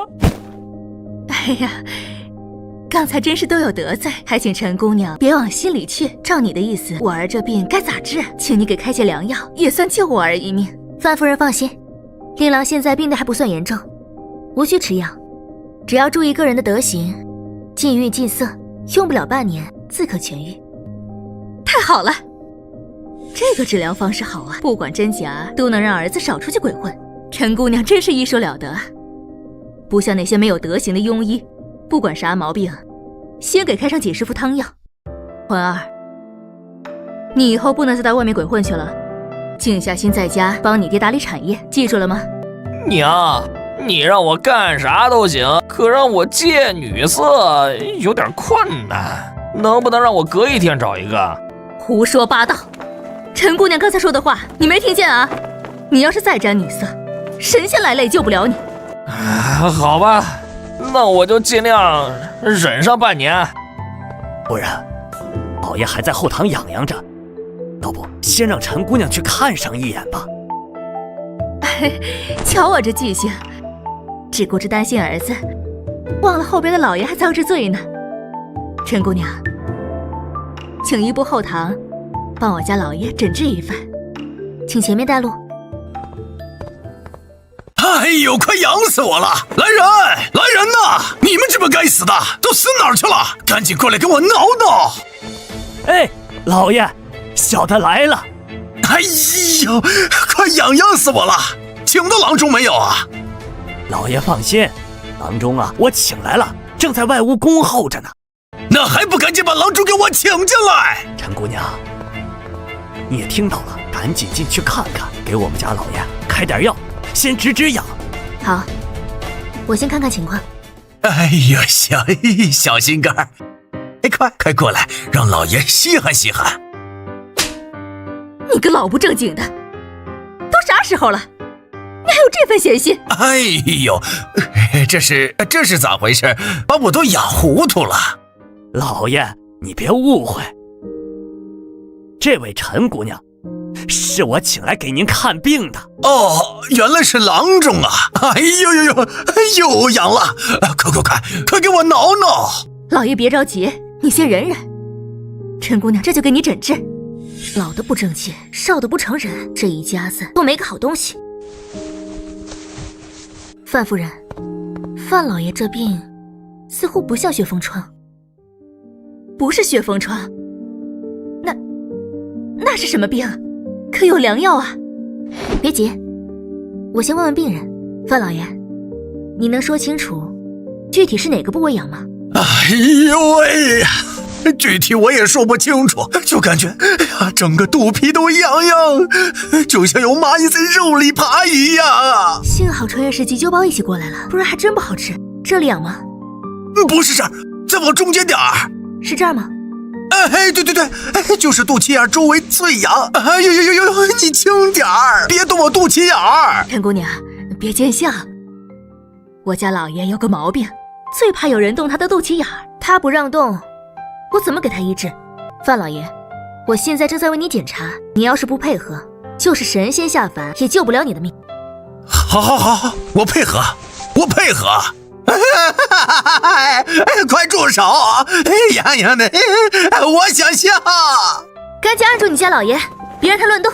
老爷听话，你别乱动，忍忍就好了。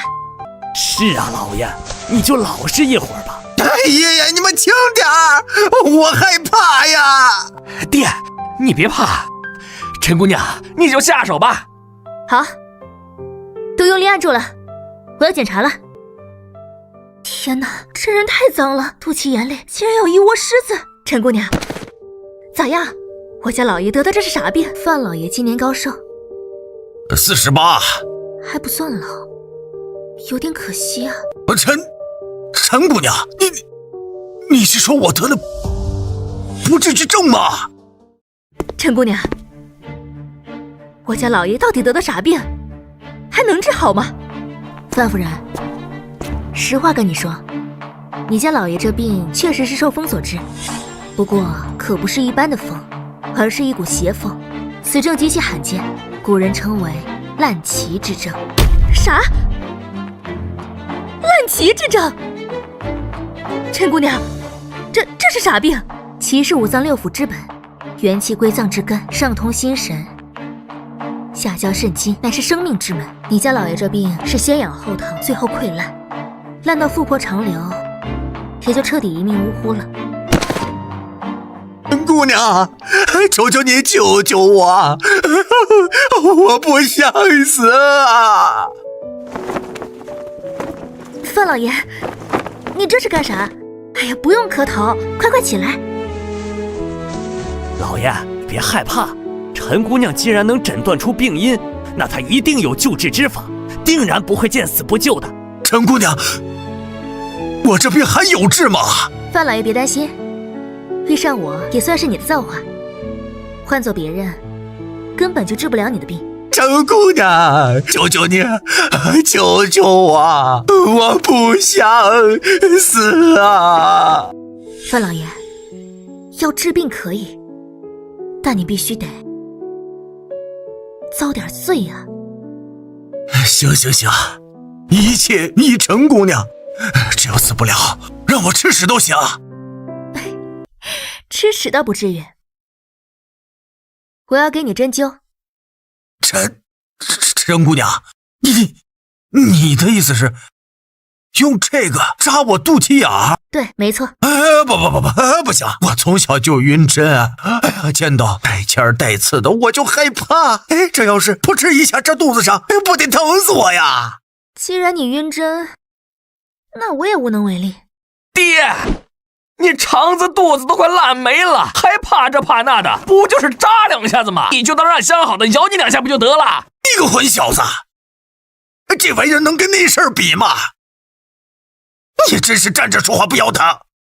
哎呀，陈姑娘，那你慢点扎，我真怕疼。想治病就赶紧躺好，在我施针时，你千万不可乱动，万一扎偏了，你可能会当场毙命。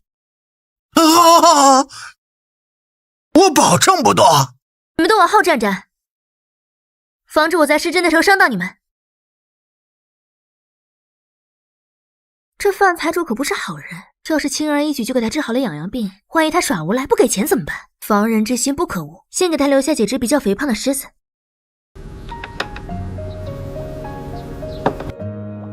起来吧，范老爷，你感觉一下怎么样？不痒痒了，我的病好了。老爷，你的病真好了。好了，一点都不痒痒了。哎呀，陈姑娘，真是神医呀！范老爷，你别高兴太早，你这病属于顽疾，可不是一朝一夕就能好彻底的。啊，陈姑娘，你的意思是说我这病还没好？是的，想要彻底痊愈，必须得每3天施针一次。行，不就是3天扎一次吗？这个简单，到时候啊，我吩咐人去请陈姑娘就是了。石管家，赶紧去准备赏钱，我要好好答谢陈姑娘。是，老爷，我这就去准备。老爷，请您过目。好，不错，陈姑娘，这100文钱不成敬意，请你收下。范老爷，你的好意我心领了，赏钱就算了，要是你有诚意，就把20两诊金给我结了吧。这个，陈姑娘不要客气，这100文钱是我家老爷的一番心意，你必须得收下。至于那20两银子，你尽管放心，只要我家老爷的病彻底好了，保证一文不差的如数奉上。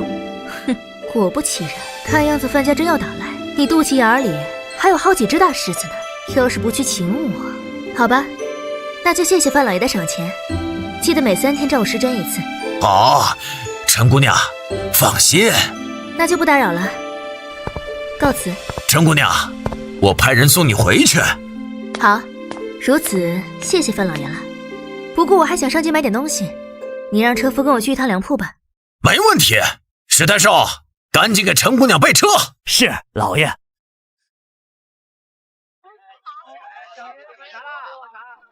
这位姑娘想买点什么？咱们这精米20文一升，粟米5文钱一升，白面15文钱一升。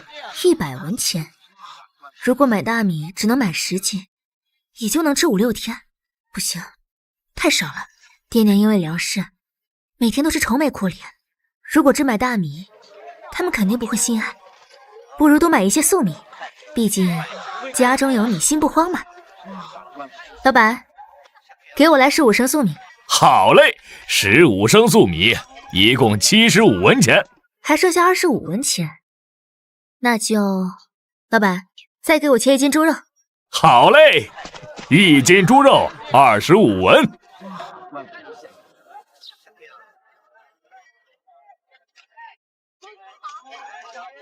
100文钱，这么快就花完了。不过有了这些，爸妈应该会开心吧。珊珊，青丫头咋还不回来？我这心里总觉得不踏实。咱们再等等吧。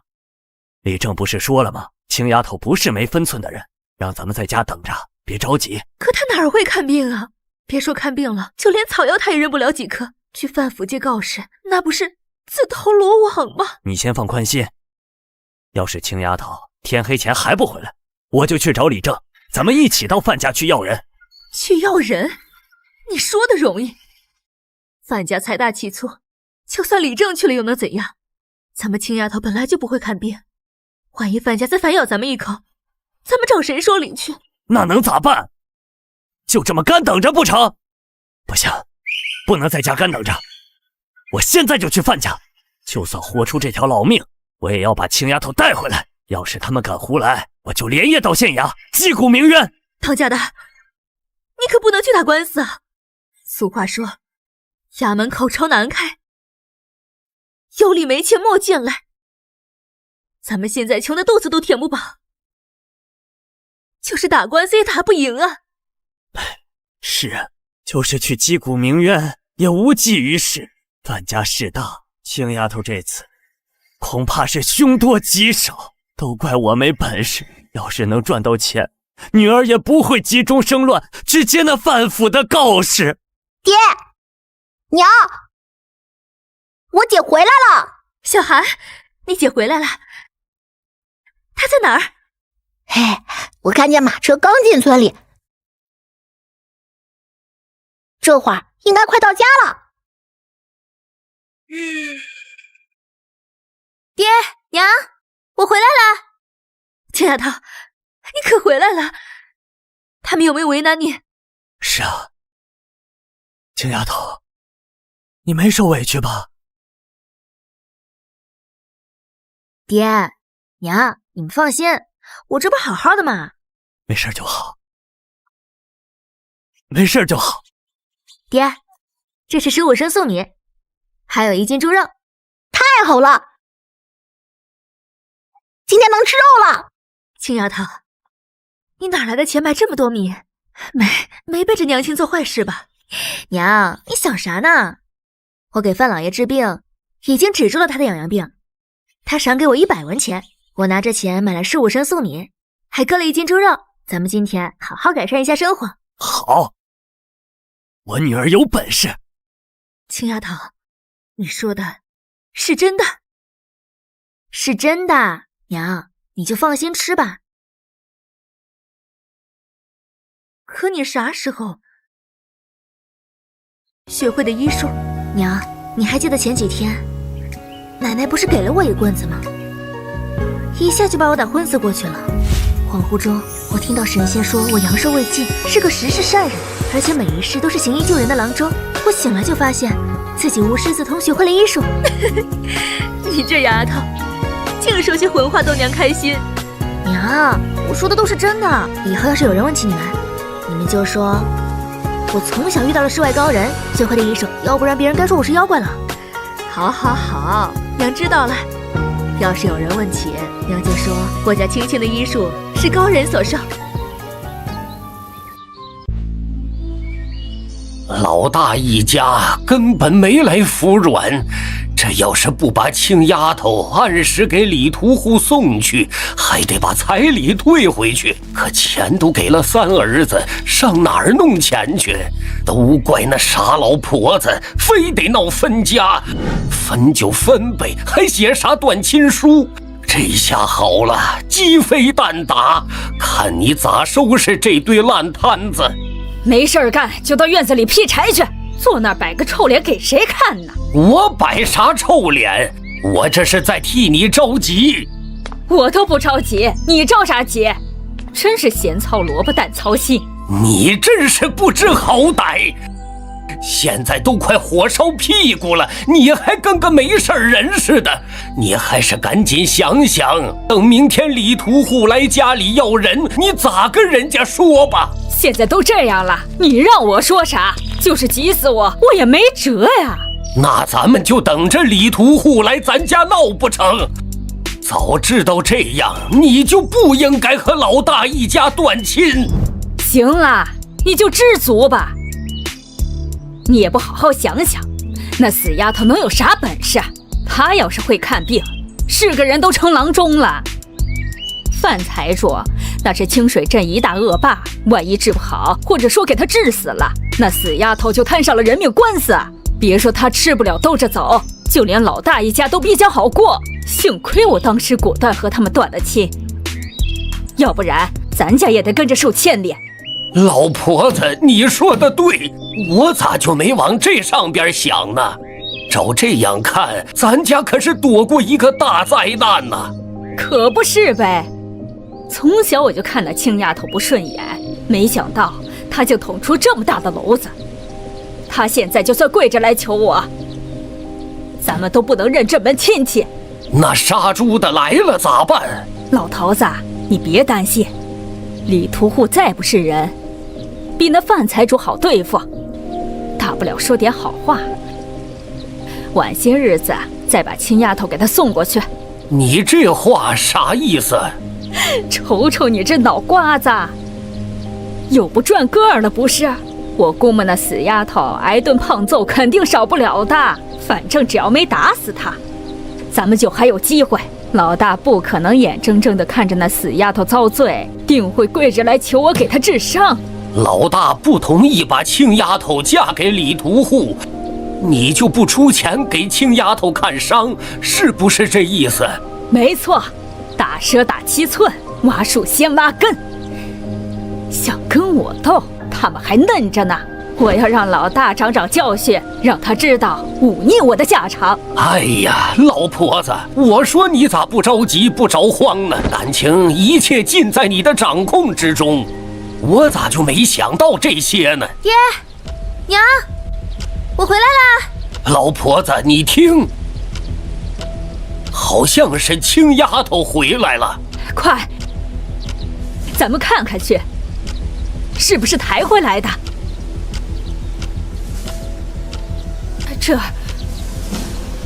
这不可能！死丫头怎么会没事啊？这咋回事儿？她好像没挨揍。不可能啊！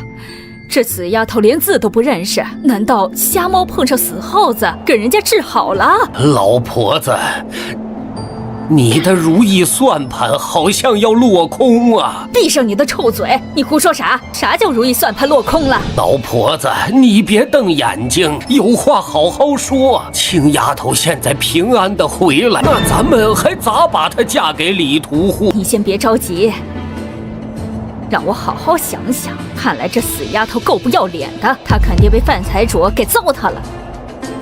要不然不可能平安无事的回来。老婆子，这话可不能瞎说呀！咋着？你还心疼他不成？哎呦，老婆子，你说的啥话？我的意思是说，这青丫头要是失了身，可就没法再嫁给李屠户了。你真是没事闲的瞎操心。瞪王八的又不是你，管这些干啥？只要咱们把人送去，他是死是活，可就跟咱们没关系了。你说的对，只要把人送去就行，其他的咱们也管不了那么多。老二儿媳妇，那青丫头都带着啥玩意儿回来的？娘，你还不知道吧？青丫头可了不得了，在镇上买的粟米足有15升。最令人想不到的是，还有一大条子猪肉。她可是坐着范府的大马车回来的，看着真叫一个风光。你说点正经的。听说啥传言没？哎呦，我的亲娘，你还在家里坐得住？我可听那个赶车的车夫说了，青丫头可厉害了，到了范家不费吹灰之力，3下5除2就把范老爷的病治好了一大半儿。现在村里可都传遍了，你赶紧出去听听吧。哼，让你们偏心眼，让你们良心不正，为了你们的宝贝三儿子能读书，竟不顾别人生死。现在好了，计划落空，看你们咋办。老二媳妇儿，你别骗娘，赶紧说实话，那青丫头是不是被范老爷糟蹋了？娘，你咋能说出这话？就算大房跟咱们断了亲，你也不能在背后埋汰青丫头啊！这话传出去，青丫头还咋做人？再者说，你要是不相信，那范府的车夫刚走，你追上去问问，看我说的是不是真的？这也不对呀！哎呀，老太婆，你别装孬，赶紧想想以后的事儿咋办吧。不，我不信，打死我也不相信，那死丫头能有行医治病的本事？这里面一定有不可告人的秘密，她肯定是做了不要脸的事，总有被人玩够的一天，到时还得来求我。你这样往人家身上泼脏水，会被人耻笑的。她干了见不得人的事，还怕人说不成？没证据的事儿可别瞎说，要是让青丫头知道，我怕你吃不了兜着走，她一定不会饶了你的。闭上你的臭嘴！老娘我不是被吓唬大的，这里没你的事儿，赶紧做饭去吧。真是没口德，也不怕烂嘴。老婆子，明天的事儿咋办？咋办？你就会说咋办？咱家要没我张罗，你们都得勒脖子饿死。你甭犯愁，只要咱们稳住李屠户，我敢笃定，那死丫头早晚都得来求我。唉，但愿如此吧。那李屠户就是畜生，万一稳不住咋办？到时候可真就做辣喽！管气儿的都赶紧给我出来！老婆子，那活牲口来了！陈老婆子，别装死！哎，老太，你给我出来！赶紧的，快点儿！赵妹子来了，快赶紧带着孙女婿屋里坐。老嫂子，你少跟我来这一套。你说你办的这叫啥事儿？说好的，昨天把人给我送过去，可人在哪儿呢？我和我大侄子是摆好了酒席，请好了客人，却被你放了鸽子。告诉你，我可是十里八乡有名的媒婆，几十年来没有被人这么耍过。你这不是在砸我的招牌吗？赵妹妹，你说的这是哪里话？我哪敢放你鸽子？你放心，说好的事绝对不会错。既然错不了，那就别再让我们空跑腿儿。你赶紧把新娘子喊出来吧！我的新娘子呢？赶紧叫出来！我今天非得亲自把她背回去。孙女婿，你先别着急，青丫头这2天有病，当中说她还不能出屋，等过几天好利落，我一定把人给你送过去。对，孙女婿，你奶说的对，就先回家等着吧。啥玩意儿？青丫头有病了？你们糊弄傻子呢？当我是白痴吗？你们2个老东西，要是不想让我动粗，就快点把人给我喊出来，老子今晚必须得洞房！我的好孙女婿，你这不是说笑吗？身体不适咋能跟你入洞房？万一病情加重或出现意外咋整？你就听奶的话，回去再等上几天，等青丫头身体好利索，奶亲自给你送去。你少给我废话！玩死了那是他命短，今天老子非得把人带走不可！哎呀，我的亲孙子，俗话说好饭不怕晚，良缘不怕迟，早晚都是你碗里的菜，你就再忍上几天，到时让你吃个够还不行吗？你个老东西，推三阻四的挡着老子干啥？我看你是活腻歪了，赶紧把新娘子给我交出来，不然不你好看的。老嫂子，你这么办事可真不地道。咱们可是说的好好的，把你家大孙女给我侄子当填房，彩礼钱你都收了，如今你一而再再而三的阻止我们接人，难道你想悔婚不成？没有的事，咋能悔婚呢？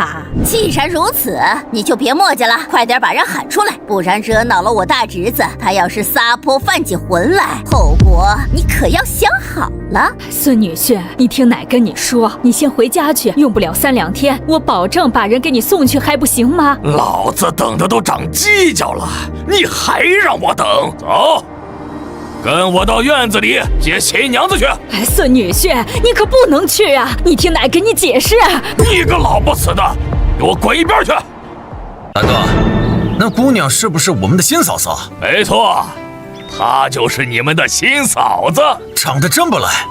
大哥，你艳福真是不浅呐。那是当然，为了她，我可花了50两银子呢。娘子，父亲来接你回家了。李屠户，我再跟你说一次，我不是你的新娘子，这里也没有你要找的人，再敢乱叫，小心我到官府告你无人清白。哎呦，竟敢拿官府吓唬人！新嫂子小嘴还挺厉害呀。就是，银子都他娘的收了，还想打赖？再敢说个不字，拆了你们的狗窝！你们这群畜生，休要欺负我女儿！光天化日之下私闯民宅，到底还有没有王法？不想让我报官，赶紧从我家滚出去！你这个不长眼的玩意儿，骂谁是畜生？是不是肉皮子痒痒了？老爸别乱来，这是我老丈人，怨不得张嘴就骂人，原来是大哥的老丈人。女儿尚未一亲，你们别满嘴胡说，赶紧离开我家！老丈人，别发这么大的火气，接了人，我立马就走。我再说一遍，我和陈忠厚一家已经断亲，收了你彩礼钱的是陈老太，想要找你的新娘子就跟他要，别在我家闹事。我说娘子，你咋又来这套？就不能整点别的？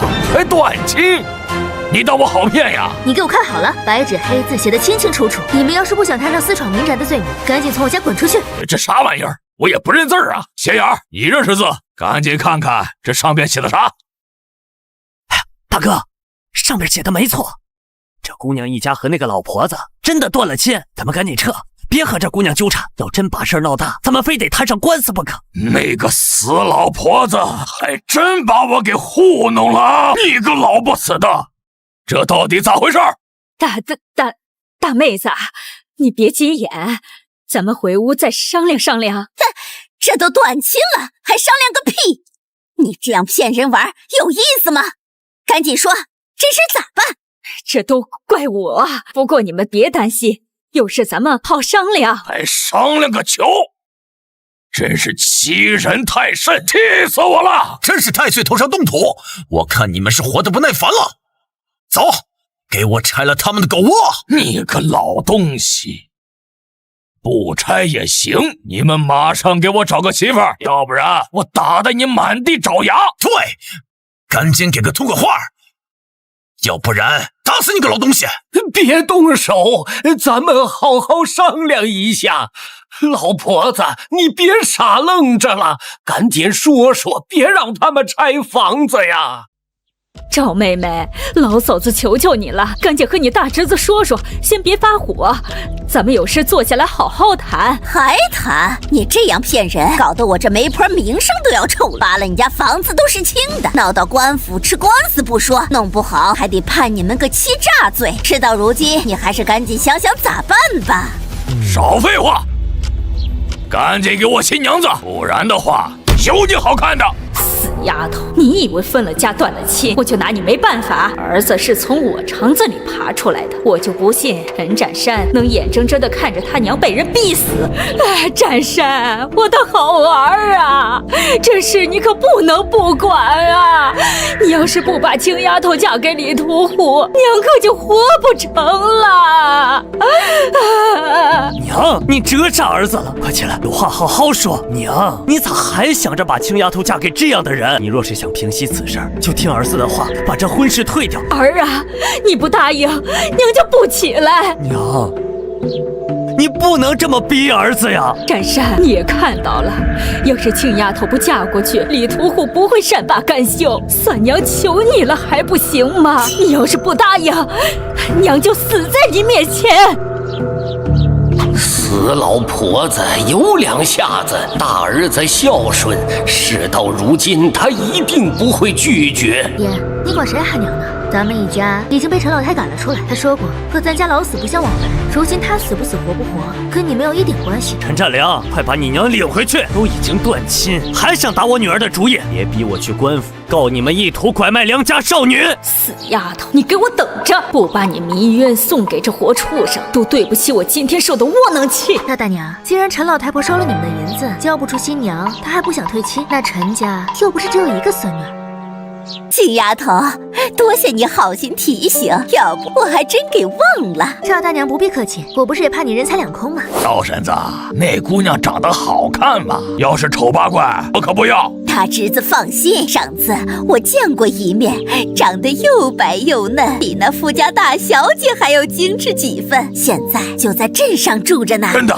好，我就喜欢嫩乎的。你别在这拖着了，赶紧带我去见你那个孙女儿。若兰可是我的心头肉，以后儿子考上秀才，那她就是秀才小姐，将来嫁婆家非富即贵，哪能嫁给个杀猪的？孙女婿，不，大兄弟，这可万万使不得呀！我家若兰还小，还不能嫁人。我小孙女儿还是个孩子，你可不能打她的主意。哼！我说老嫂子，你搁这糊弄谁呢？别当我不知道，你家若兰今年也有成年了。我这个年纪时，孩子都满街跑了，你们还说她年纪小？我看你们就是想赖婚。哎，我们哪敢啊？这也不行，那也不行，你说咋办？娘，你倒是说句话呀！都啥时候了，你还不把这门亲事退了？真想让他们把咱们家房子扒了不成？你才肯罢休！我就说不让占财拿着钱走，你非不听劝。这回好了，我看你这是咋弄？老婆子，实在不行就把彩礼退了吧，赶紧把他们打发走，不然以后咱们还咋在村里待下去？赵妹妹，这事都赖我，千错万错都是我的错，我同意退彩礼。哼，你说你办的这叫啥事儿？我牵线搭桥这么多年，可从没出过岔头。你这是往我身上抹黑。传扬出去以后谁还敢找我保媒？好妹子，算我求你了，只要你把这事摆平，我年前准保备桌丰盛的酒席表示感谢。哎呀，你看你这不是难为人吗？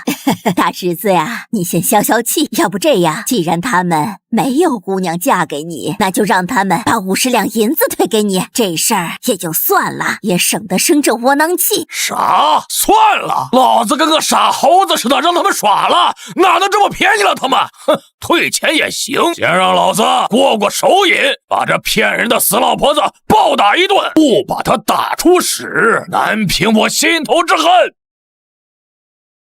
孙女婿，不，李老爷你消消气，我这把老骨头可经不起打呀。大侄子可别乱来，咱们现在可是有理的事情，万一把这老家伙吓死，别说50两银子要不回来，你还得摊上官司，拿多拿少听婶子一句话。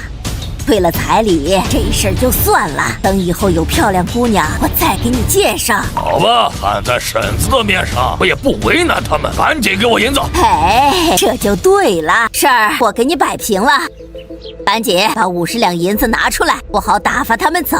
谢谢赵大妹子，可是你瞅我干啥？我又没钱，赶紧让他们再缓上几天，想想咋办吧。哎呦，你这死老头子，嫁给你我真是倒了8辈子血霉了，连句人话都不会说，啥都指望我。现在你让我说啥？这个家都是你做主，啥时候征求过我的意见？要是我当家，绝对不会干出这种操蛋事儿。你们先住嘴，把钱拿出来。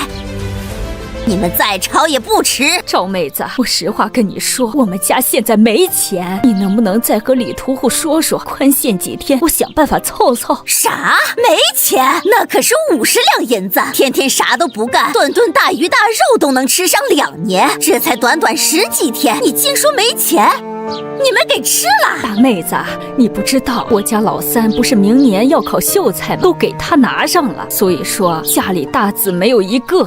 你放屁！考秀才1年有10两银子足够了，哪能用得了50两？现在你说没钱，我看你就是在摆迷魂阵，想赖掉这50两银子。你也不想想李屠户是啥样的人，他要是知道你想赖账，非得扒了你的老皮不可。大妹子说的哪里话？我哪敢有那个心思？实话跟你说，我最疼的就是小儿子，生怕他在外吃不饱穿不暖，宁可家里人挨饿，也不能让他们一家受委屈，所以我把50两银子都给他拿上了。劳烦你再和李屠户说几句好话，让他宽限10天半月，倒是保证把50两银子如数奉上。你少找借口，还是你亲自和他说去吧。你们他娘的插过啥呢？赶紧给钱呀！快点啊，爱磨磨唧唧，我们可不客气了。就是，当我们哥几个好说话呢，再敢瞎耽误功夫，让你们尝尝老子的拳头。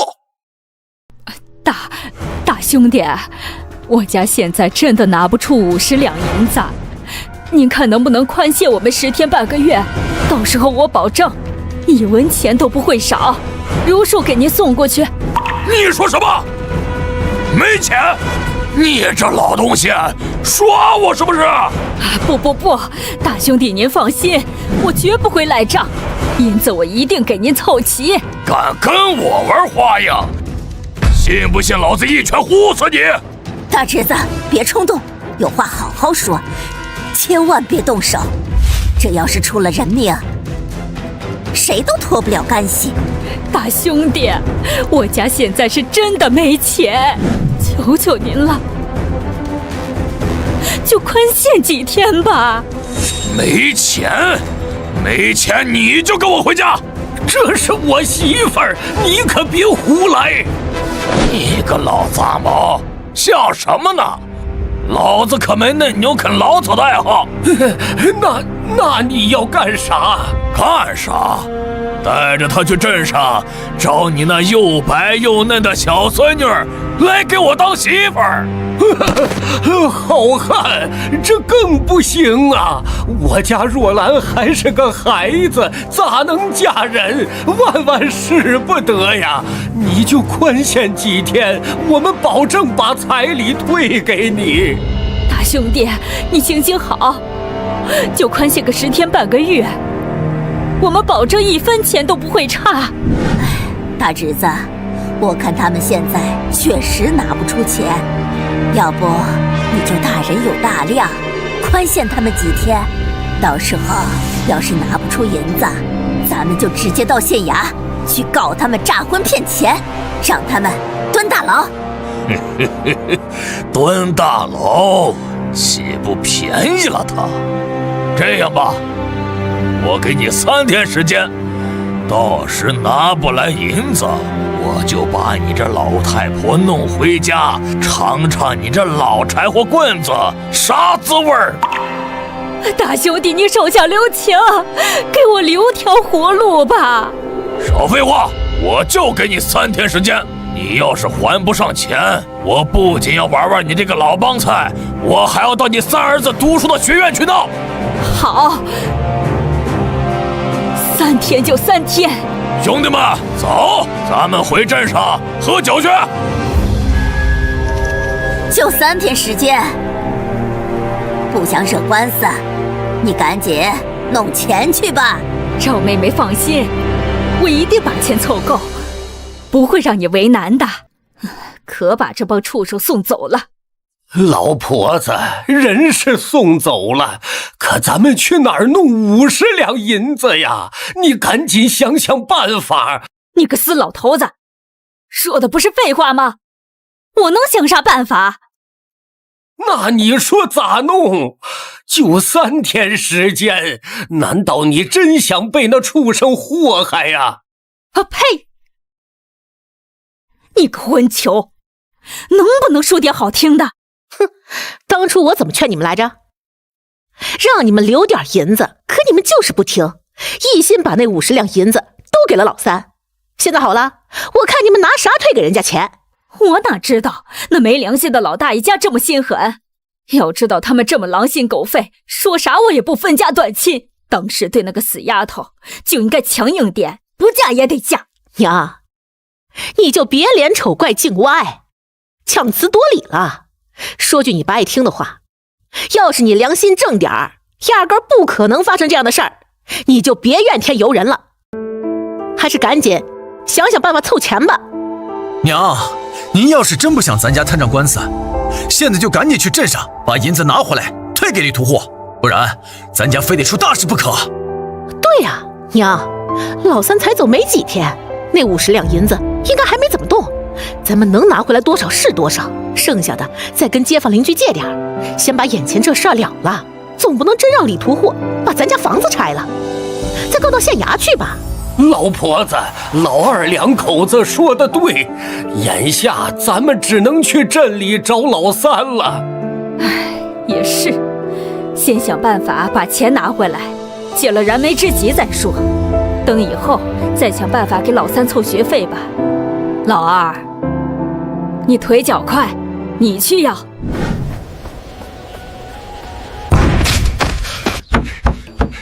有人吗？快开门！你谁呀？有事吗？这位兄弟，麻烦你帮忙找一下陈占才，就说他二哥找他。你是不是搞错了？现在书院还没开课呢，陈占才怎么会在这里？不对啊，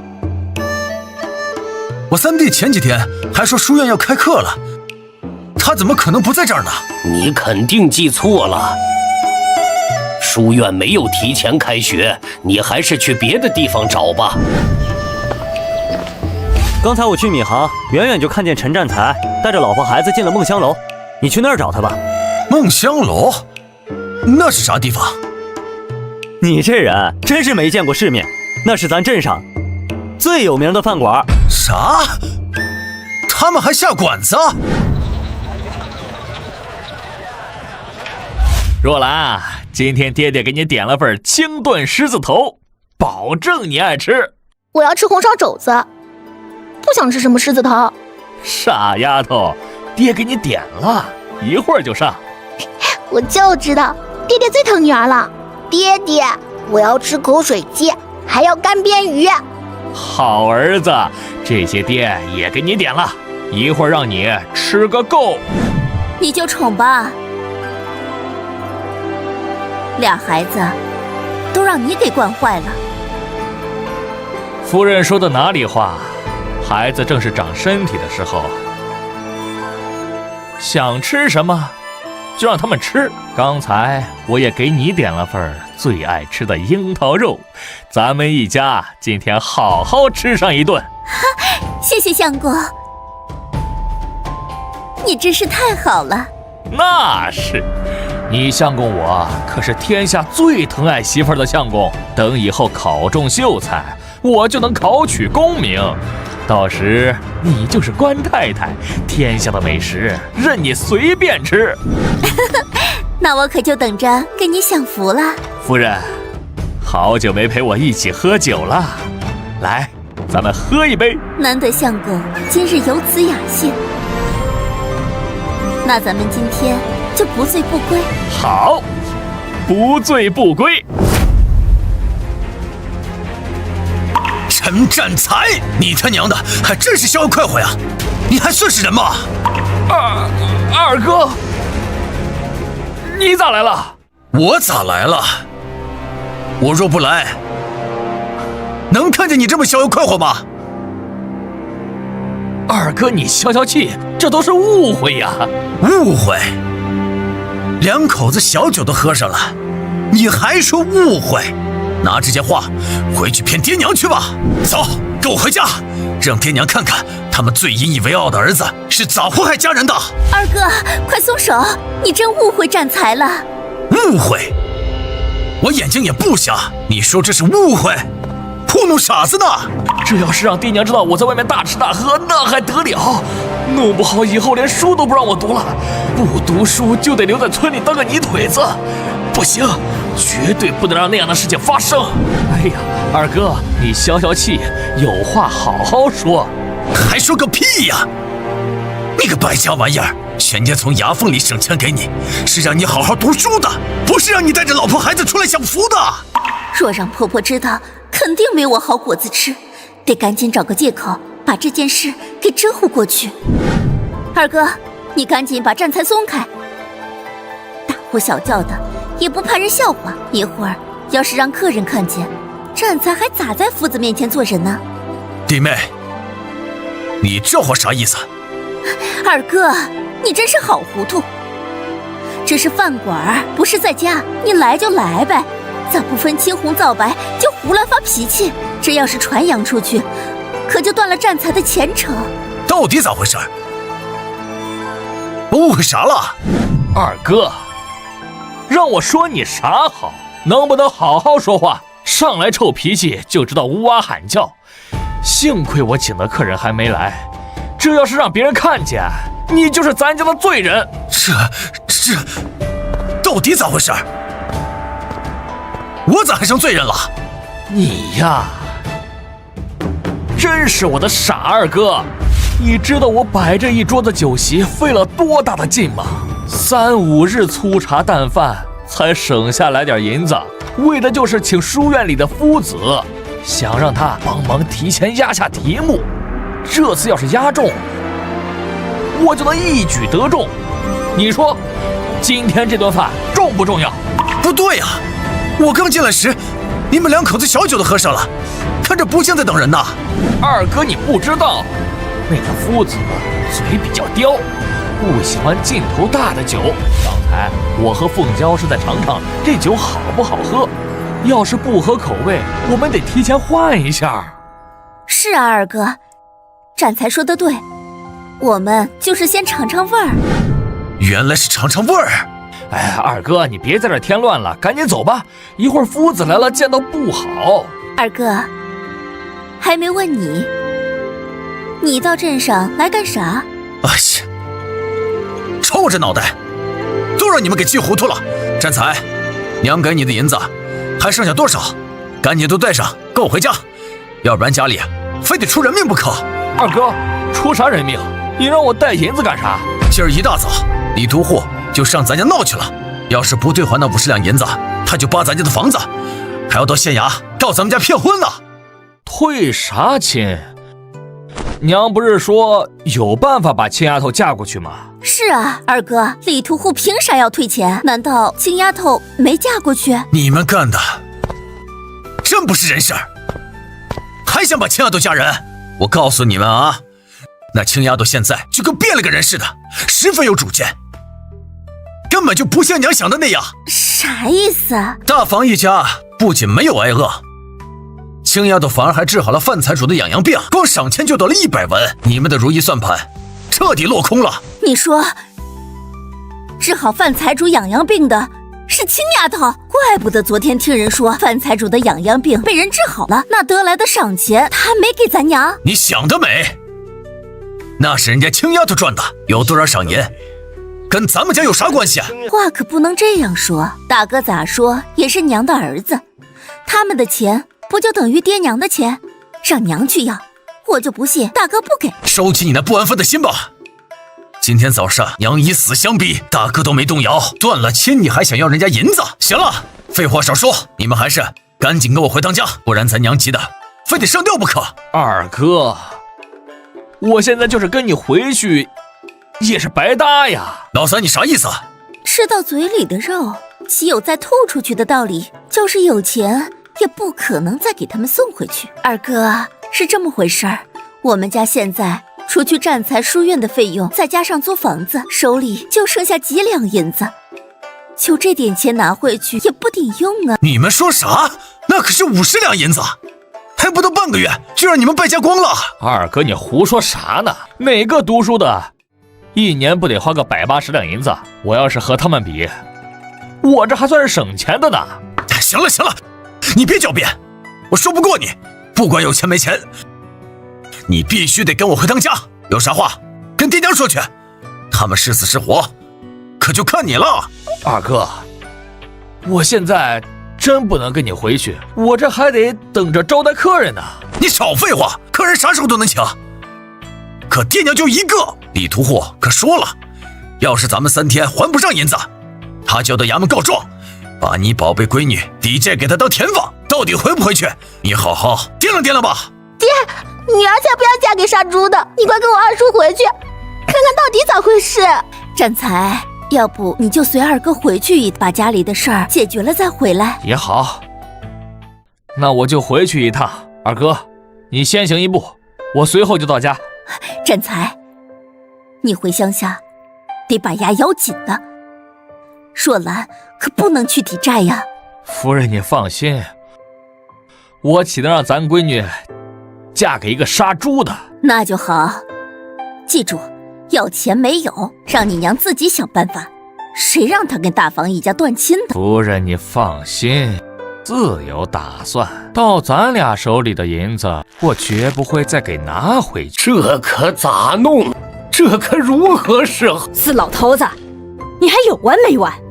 占良不是去找老三了吗？你还咋弄咋弄？要是让你当这个家，非得急死你不可。你别扯这些没劲的，要是让我当这个家，绝不会让人堵着门口来闹。你瞅瞅现在，村里人都在背后戳咱们的脊梁骨，骂咱俩不是人呢。你懂个屁！那帮泥腿子就是小人嘴脸，喜欢骂就让他们骂去。要我看，他们就是眼红嫉妒恨。南山村就咱老三是同生，等他考上秀才，中了举人，那些泥腿子不得上赶着来巴结咱们啊！行了，老婆子，你可别整这些没影的事儿。和你说句掏心窝子的话，我现在都觉得老三确实不是读书的料。你胡说八道啥？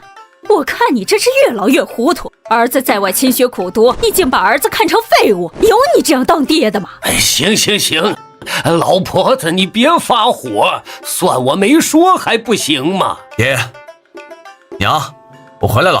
占良，你三弟呢？他一会儿就回来。占良，银子，你把银子带回来了吗？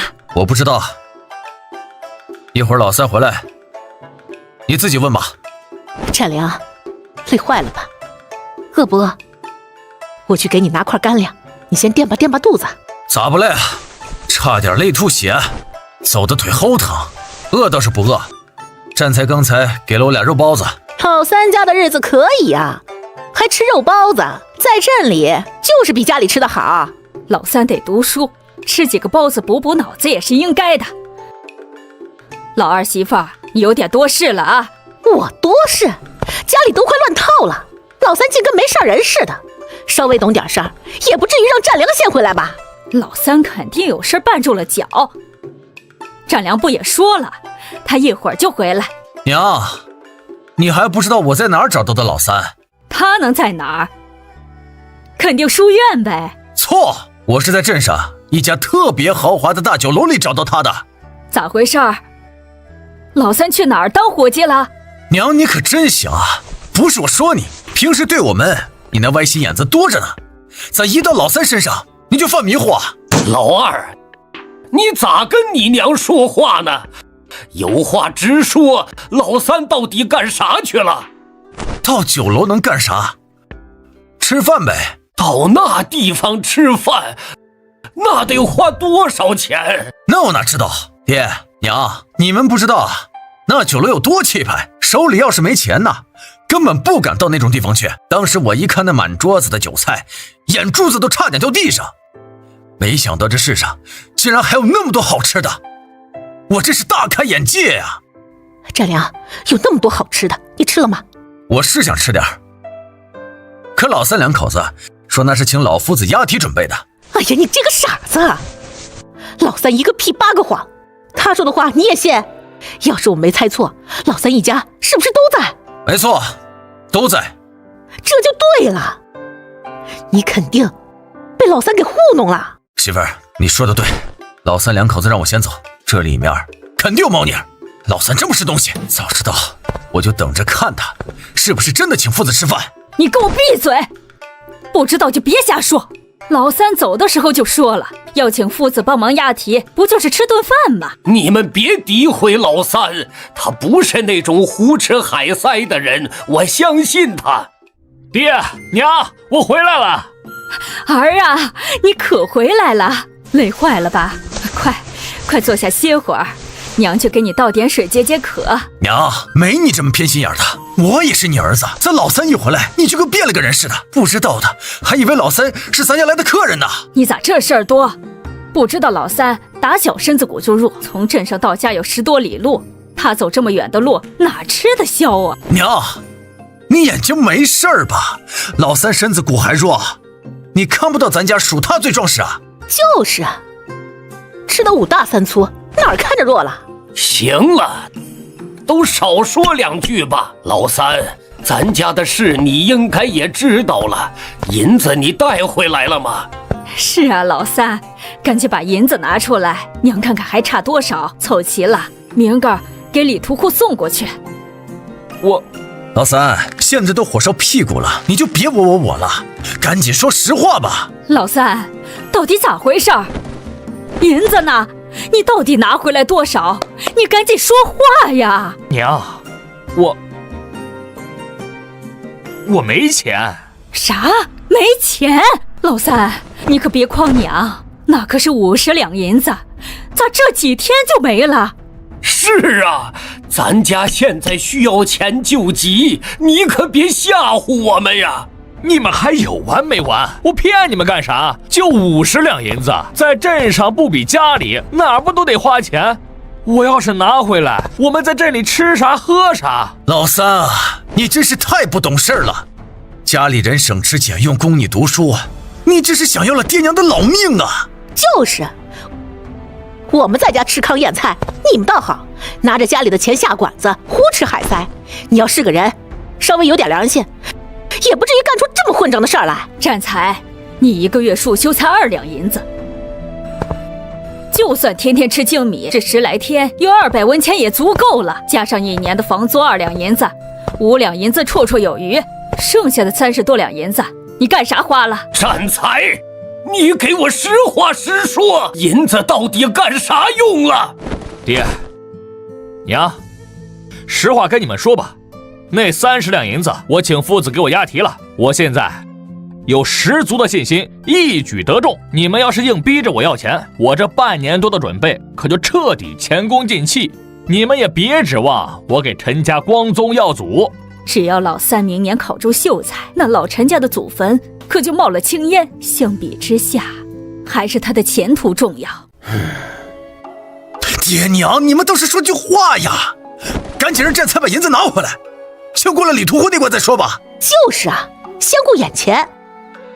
若是老三不拿银子也行，就把他家若兰嫁给李屠户。你们说够了没有？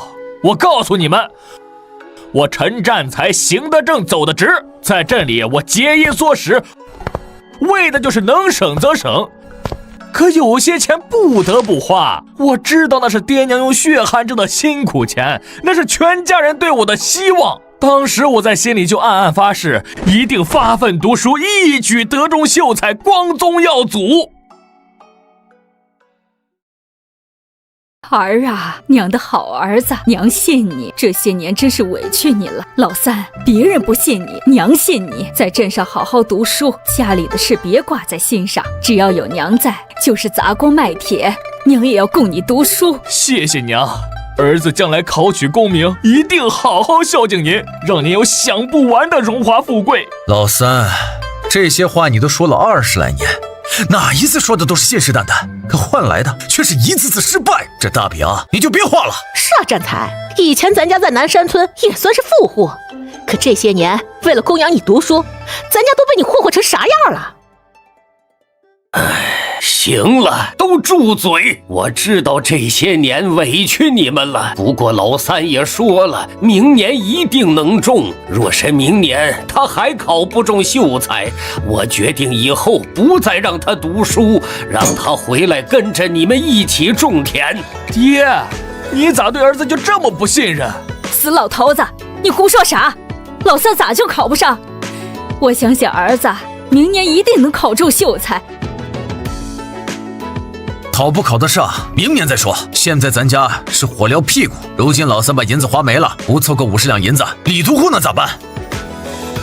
就是，用嘴上说管个屁用，刀都架在脖子上了，还是想想眼前的事儿咋解决吧。你们俩少说风凉话，好像占才不着急似的。你们也是家里的一份子，别只会吃干饭，也赶紧想想办法。娘，你有没有搞错？当初我让你留点钱，你不听，都给老三拿上了。现在你想起我们，你让我和占良想啥办法？就是，家里的钱都是你拿着，现在让我们想办法，你咋说得出口啊？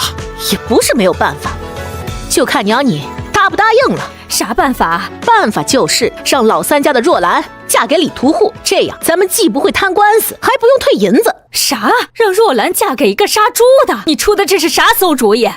我家若兰身子娇贵，咋能嫁给一个畜生？这不是把她往火坑里推吗？你真是没好心眼子，好人都让你当了，你咋狠得下心把七丫头嫁过去？若兰就不行？都是一样的，你咋能区别对待？哎呀，媳妇儿，有话好好说，别生气啊。二嫂，你咋跟咱娘说话呢？娘本来说的就没错，若兰现在还小，看着挺大的个子，其实还是孩子脾气，根本还不懂事，咋能嫁人？你这不是糟践人吗？你们都消停点儿，有这功夫还是想想咋办吧。能咋办？反正我们没办法。看把你们愁的，不就是50两银子吗？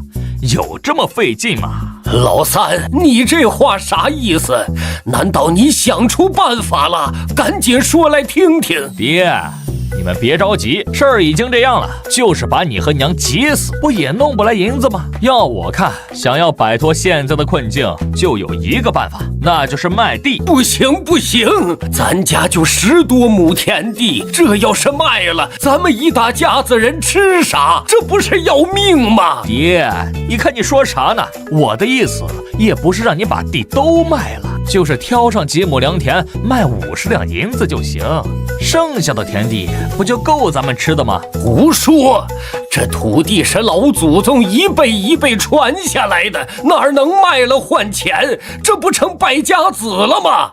你这个不孝孙，出的是啥馊主意啊？竟还想卖地啊！真是越来越不像话了。老三，你还有没有点良心？土地就是庄稼人的命根子，咱们全靠土里刨食。你脑子进水了，还是让驴踢了？既然想卖地，你咋不去吃屎？你们少在这教训我！有能耐，你们想个办法出来。眼前的事儿迫在眉睫，咱家唯一值钱的也就是土地，不卖能咋办？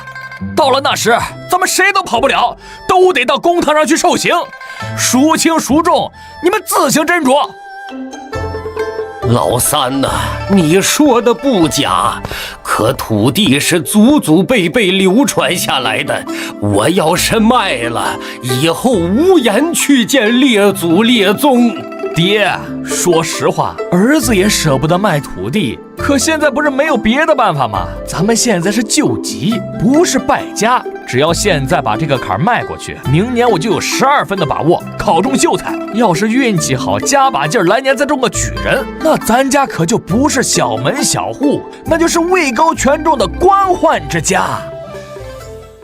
您老要是喜欢种地，儿子随便一出手就给你弄个180亩，到时雇上几个长工，您就往地头上一坐，喝着茶水，嗑着瓜子儿，再给你随身配2个使唤丫头，那派头妥妥的就是个大财主呀！使不得，使不得！爹苦了大半辈子，可不敢使唤漂亮丫头，到时候雇上几个长工就行了。爹，你赶紧醒醒，别做黄粱美梦了。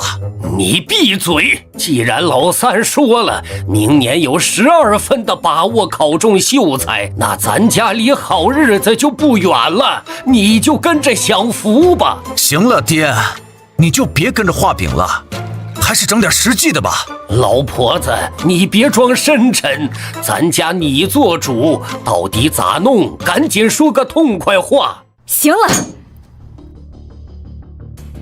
听老三的。这事就这么定了。对，听老三的。爹娘，不能卖地呀！你们好好想想，咱家人口多，要是真把地卖了，以后靠啥吃饭呢？这事可不是闹着玩的。老二，你闭嘴！这事就这么定了，卖上4亩地，先把那50两银子的窟窿堵上再说。娘，老三说的话你也信？万一他还中不上秀才咋办？我呸！你个乌鸦嘴！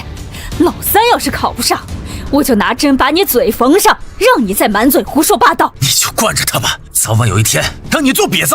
二哥，你别总看我不顺眼，告诉你，你兄弟我有志气，早晚让你看看我是怎么让老陈家锦衣玉食的。行了行了，你别给我画饼。老二，你别总话里带刺。老三说的没错，咱们一家人想要过上好日子，重任全在他身上。行了，展亮，咱俩人微言轻，说啥娘也不会信的，爱咋咋地吧。咱们也别管了，大不了以后分家单过，更省心。媳妇儿，你说的对，老三，这个家为了你，可以说能卖的，不能卖的都嘚瑟出去了。爹娘既然指望你，你最好不要辜负了他们。你们就放心吧。卖了地，我肯定让你们都过上好日子。这山路还真不好走，家里的粮早晚会吃完，我必须想办法撒到人参，在医馆换到足够的钱。人参啊人参，你到底在哪儿？再找不到，真要累死在这里了。要不再想想别的办法。这是人参鸟，书上说有人参鸟的地方就有人参。别跑！我的天！这里简直就是世外桃源。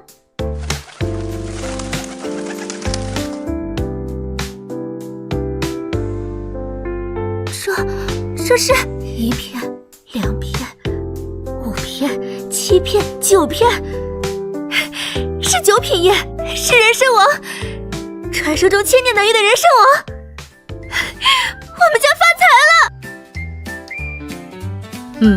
就这样，见了李正也不能失了身份。我说老婆子，你到底好了没有？磨磨唧唧的，又是换衣服又是梳头，不知道的还以为你要去相亲呢。死老头子，你懂个屁！我打扮打扮怎么了？不就是去找李正卖地吗？又不是啥光彩事儿，至于搞这么大阵仗？你放屁！卖地是为了谁？是为了咱儿子占才能安心读书，是为了咱们老陈家能光宗耀祖。我告诉你，以后你说话办事也得把架子端起来，别一张嘴就漏风，给咱秀才儿子丢人。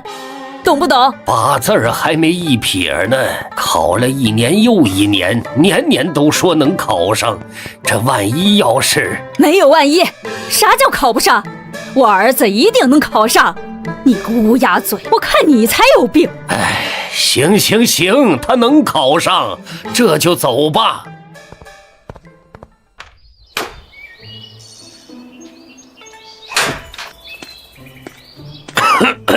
李正在家呢。叔，婶子，坐。你们今天来是有啥事儿吗？保安啊，婶子也不跟你绕弯子了，我们家想卖几亩地。老婶子，你刚才说卖地？是啊，就是村西头那4亩沙地，想卖了换点钱。这不是来找你这个李正给出主意，看看村里谁家想买吗？婶子，你不是跟我开玩笑吧？那地可是庄稼人的命根子呀！哎，我何尝不知道啊！可那李屠户逼得紧，就给咱们3天时间。要是不把那50两银子还回去，他就要去县衙告状，还要去占财的书院闹。是啊，李正，我们这也是实在没办法了，都火烧眉毛了。我懂。可是叔，婶子，卖了地，你们家这么多人，往后吃啥喝啥呀？这日子可咋过呀？这样，婶子，李屠户那50两，你们现在还差多少？要是就差个3两5两的，我先给你们垫上，先把人打发了再说，行不？哎呦，我的好侄儿，哪还有剩啊？那50两银子早就全给占财带去镇上了，就这，我还怕不够他花呢。全都拿走了。婶子，占财读书开销再大，1年到头撑死了20两也够用了。李正，你这就是没见识了。现在的读书人跟以前能一样吗？笔墨纸砚同窗交际，哪样不要钱？1年没个50两打底，那书是读不安生的。李正，我知道你是为我们好，可我们真不想摊上官司，你就帮我们问问谁家想买地，最好明天就能拿到钱。叔，婶子，你们可真想好了，地卖了，可就真没了。想好了，等我们家占财明年考上秀才，家里的赋税都能免了，剩下的地也够我们吃了，你就说你帮不帮吧。好吧，既然你们铁了心了，村西那4亩沙地，地不好，收成也一般，50两，怕是有点难出手啊。那也得卖，保安，你费心了，最晚后天我们必须拿到钱。叔，我知道你们急，可这时间太紧了，要是2天，我还有把握。村西那几亩沙地啥情况，村里人都门清，怕是真没人愿意接手啊。老头子，你说咋办？咋办？现在问我咋办了？当初要不是你自作主张把老大一家分出去，能有今天这麻烦事儿吗？你个死老头子，现在倒赖上我了。我做主的时候，你干啥去了？我拦得住吗？你那张嘴，我说1句话，你有10句等着我。叔，婶子，都什么时候了？木已成舟，现在后悔分家的事儿也晚了，还是先想想办法，把眼前的难关过去再说呀。哼，你说卖哪块地？要不就把咱家院子外头那4亩地卖了。那可不行，院外那4亩地是咱们村里顶好的水田，离家又近，卖了它，咱一家老小吃啥？废话，我能不知道那是最好的地？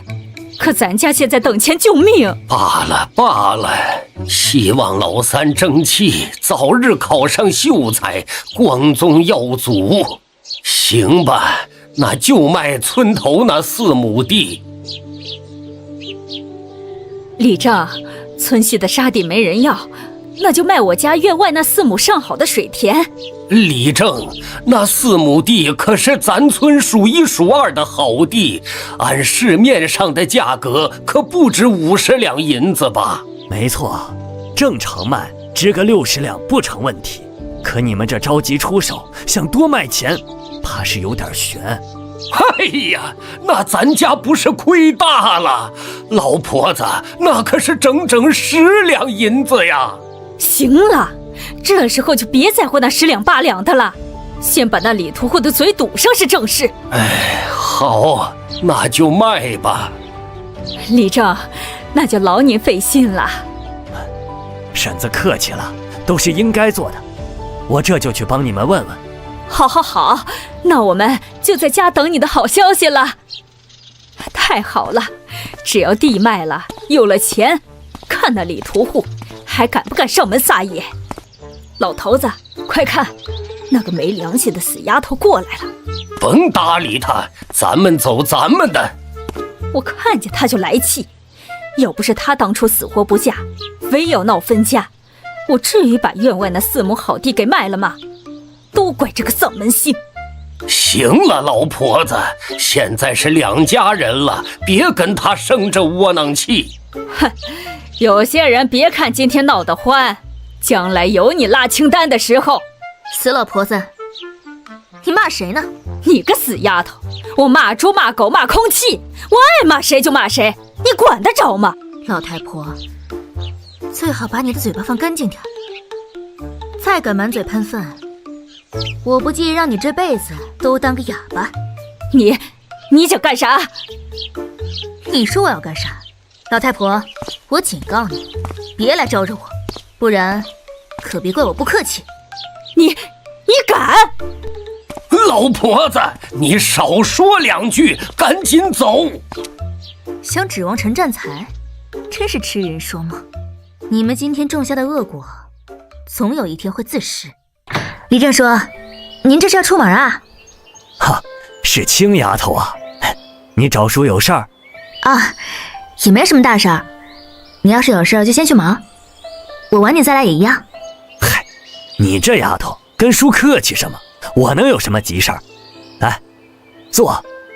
青丫头，你是个聪明的孩子，当初跟你爷奶分家断亲，这步棋走对了。李正说：“您这话是什么意思？”你还不知道吧？你爷奶为了供陈占才那个宝贝疙瘩读书，已经快把家底儿都给败光了。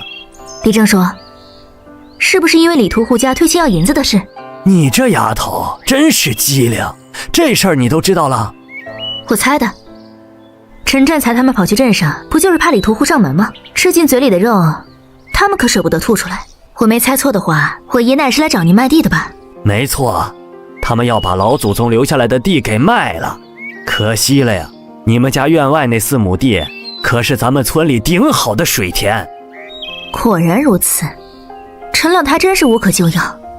为了陈占才，什么都做得出来。他们自己造的孽，以后的苦头有他们吃的。谁说不是呢？你爹娘那么孝顺，他们说撵就撵。就陈占才那张只会说的嘴，你爷奶往后的日子难呐。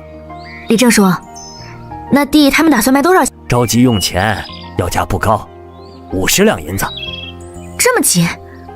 村里有人能一下子拿出这么多钱吗？能啊，老刘家早就相中那块地了，他家儿子多，正想在那儿盖院子。他要是知道只卖50两，怕是当场就能画押。那块地就在牛棚后面，若是买下来，盖个大宅院，就再好不过了。李正说：“那块地，我想买。”青丫头，你刚才说啥？我说，我想买下那块地。你这丫头，没跟叔开玩笑吧？你哪来那么多钱？你爷奶可说了，明天就必须拿到银子。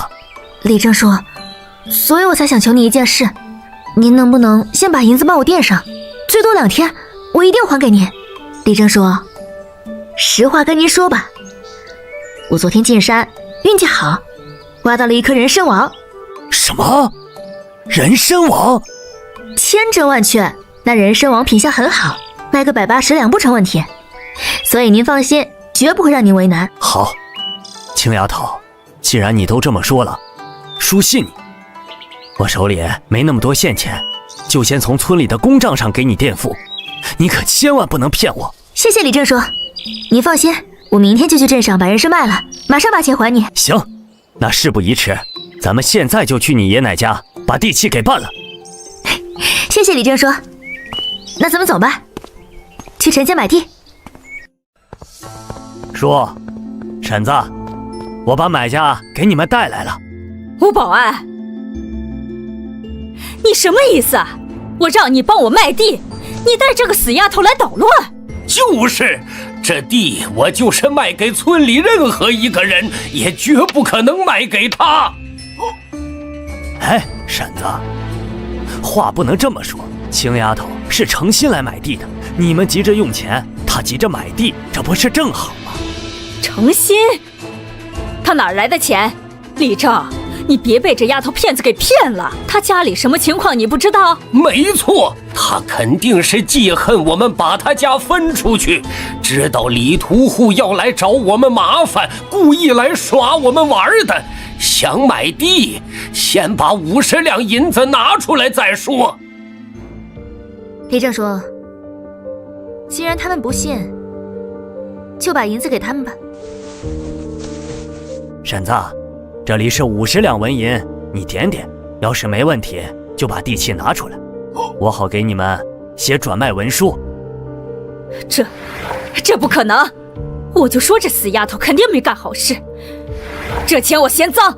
好啊，你个陈青青，怪不得死活不肯嫁给李屠户，原来是早就攀上了范财主，真是不要脸！我呸！丢人现眼的玩意儿，幸亏把你家分出去了，不然我们陈家的脸都要被你丢尽了。娘，你胡说八道什么？青丫头买地，你卖地，你管她的钱是哪来的？张嘴闭嘴就埋汰自家孙女儿，有你这么当奶奶的吗？就是，村里谁不知道啊？青丫头是给范财主看好了病，人家给她赏钱。闭嘴！你们两个胳膊肘往外拐的东西，她一个大字不识的丫头会看病，那都是她勾搭人家的借口。婶子，饭可以乱吃，话可不能乱说。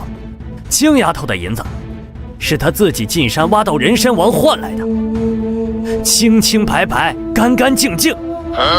啥？人参王？他千真万确，范财主的病也是青丫头治好的。你要不信，自个儿去镇上打听打听，别在这儿污蔑一个好姑娘的清白。就算是真的，这地我也不卖给他。老太婆，这地今天你不卖给我，明天李屠户是来扒了你家的房，还是去衙门告你讹诈？我倒真有点期待呢。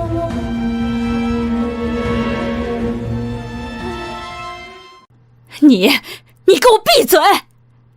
行了，婶子，既然你不卖，那就算了。青丫头有钱，买谁家的地不是买？咱们走。好。哎，李正，你别走啊！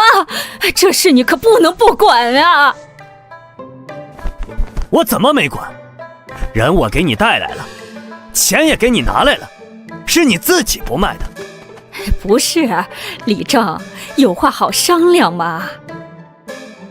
没什么好商量的，我就问你最后一句，这地你卖还是不卖？卖，我卖给他还不行吗？早这样不就结了？赶紧去拿地契。李正，地是卖了，可地里的庄稼是我们种的，眼看就秋收了，粮食得归我们吧？那是自然。青丫头不是小气的人。青丫头，拿着，从今天起，这4亩良田就是你的了。谢谢李正叔。好好干，叔相信你家的日子一定会越过越红火。姐，你回来了。青丫头回来了。爹，娘，你们看这是什么？地契，这是咱家后面那4亩地的地契。青丫头，你哪儿来的？这事儿说来话长。今早我去李正家，正好听说老宅要卖地给李屠户还钱，我想着咱们不能一辈子种牛棚，就做主买下来了。这可是你爷奶家最好的地，每年收成最多，少说也得5、60两，他们怎么可能卖给你？可那得多少钱啊？爹，娘，我昨天在野狼谷挖到了这个。野狼谷？你这丫头胆子也太大了！你要是出点什么事儿，让娘可怎么活呀？娘，我这不是好好的吗？您看，因祸得福了不是？爹，娘，这人参品相这么好，等卖了钱，咱们就在新买的地里盖个大房子，青砖大瓦房。好丫头，你有出息了。但这人参是你拿命换的，卖了钱你自己收好，爹娘不能要。对，地契你也自己拿着，这是你的东西，娘怎么能替你收着？娘，你说的什么话？咱们是一家人，这地契你必须收着，这事儿就这么定了。爹，娘，还有一件事，小韩今年都8岁了，我想送他去镇上的孔府书院读书。去镇上读书？那1个月的束修就要2两银子呀，咱们家哪供得起？是啊，青丫头，还是让小韩在家吧。爹娘，钱的事你们不用吵，有我呢。小韩不能一辈子跟咱们一样跑土疙瘩，读书才有出路。爹，娘，我想去读书。好，小韩，你可得记着，这是你姐给你挣来的机会。进了书院，必须给爹用功苦读。爹，姐，我一定会的。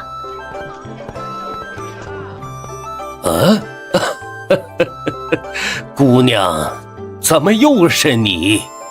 苗大夫，我前2天在山上挖到一颗人参，您给瞧瞧，能值多少银子？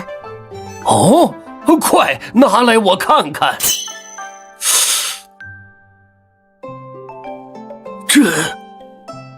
这居然是人参王！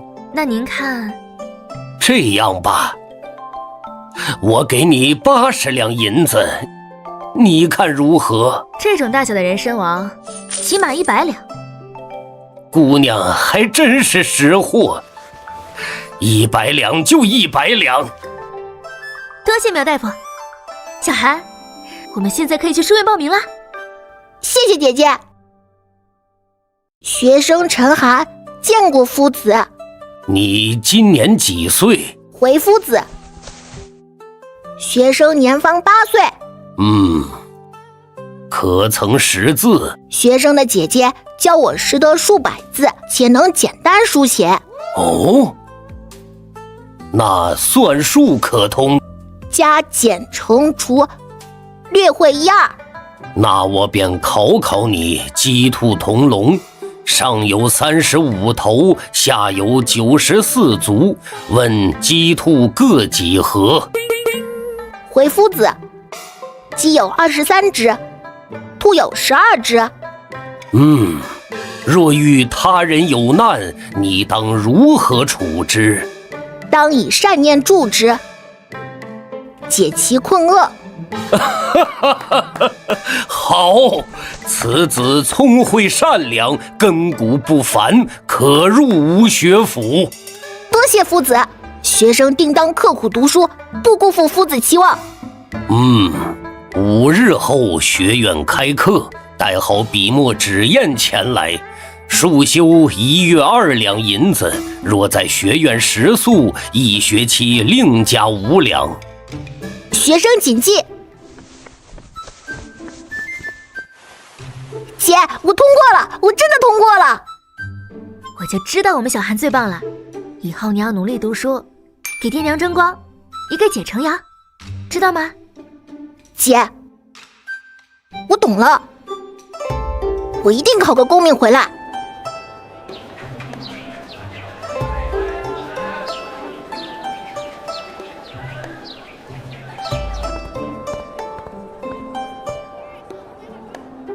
姐，1个月2两，1年就要20两，再加上吃住5两，一共25两银子。这咱家的负担是不是太重了？爹娘会太辛苦的。小韩，钱的事儿有姐在，你不用操心。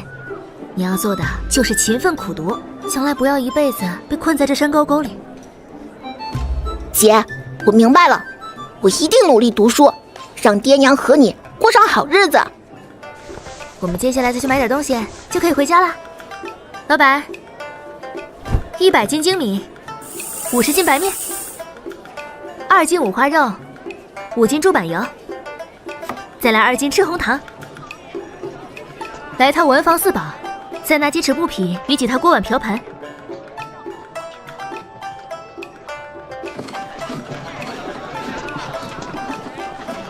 钱可真不经花呀。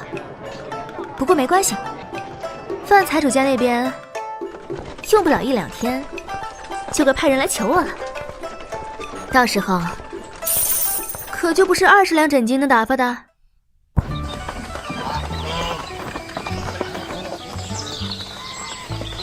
哎呦，这不是占山家的青丫头吗？这是发了什么大财了？你们还不知道？李正家的都说了，他挖到宝了。是深山。哎呦，我的天！瞧瞧这一车的东西，这人参得卖多少钱呢？青丫头回来了，看着阵仗，镇里的人参卖了个好价钱吧？镇里回春堂的苗大夫正好缺这个，给了100两银子。这些米袋真大呀！这些东西都是从哪儿的呀？婶子，之前我娘从您家借的锅碗都用旧了，不好意思还给您。今天顺路，就给您买了套新的，您可千万别嫌弃。这是镇里福记的点心，叫如意糕，也不知道合不合您口味，给您带了一盒尝尝鲜。哎呀，你这孩子，乡里乡亲的，帮个小忙算什么？这东西我可不能收，快拿回去给你娘吃。婶子，要不是您，我们一家连饭都吃不上，还有这些钱是还给李正叔的。好，好，好，我收下。真是个知道感恩的好孩子，不像某些人把亲孙子孙女往外撵，我看他们早晚有后悔的时候。这个败家子，有钱不知道孝敬亲奶奶，倒拿去喂外人，真是个白眼狼。你说谁后悔呢？买个破人参，那点银子能花一辈子。等我家老三考上举人，当了大官，他们一家别想跟着沾半点光。哼，别说你的宝贝三儿子还没考上，就算他真有那一天，我们家也不稀罕。你好，你个死丫头嘴硬，咱们走着瞧。爹娘，我们回来了。娘，姐姐不止买了肉，还买了好多布，好多米面呢。您快去卸车，牛车还在门口等着呢。哎，来了，青丫头，这么多精米白面，这不是财主家才能过上的日子吗？太浪费了。咱们家有粟米粥喝，不饿肚子，爹就知足了。是啊，青丫头，买这么多东西，得花多少银子呀？爹娘，咱们也不能顿顿喝粥啊，这点粮食不多，先吃着，等女儿赚了大钱，咱们吃的用的会更好。你这丫头，有钱也不能这么乱花呀，得攒着，留着以后当嫁妆。娘，我才16，嫁人还早着呢。再说了，您和爹辛苦了大半辈子，这也是女儿孝顺你们的呀。行了，兄妹，女儿一片孝心，咱们快卸车吧。爹娘，姐姐已经在书院给我报上名了，5天后我就能去读书了。儿子一定好好念，给你们争光。小韩，既然你姐让你去读，你就万万不可辜负了你姐的一片心意。爹，我懂。爹，您别担心钱的事儿，等我治好了范财主的病，拿了诊金，咱们就着手盖新房子，争取入冬前住进去。青丫头，爹知道这房子住着冷，可盖房不是小事儿，爹娘不能再拖累你了。爹，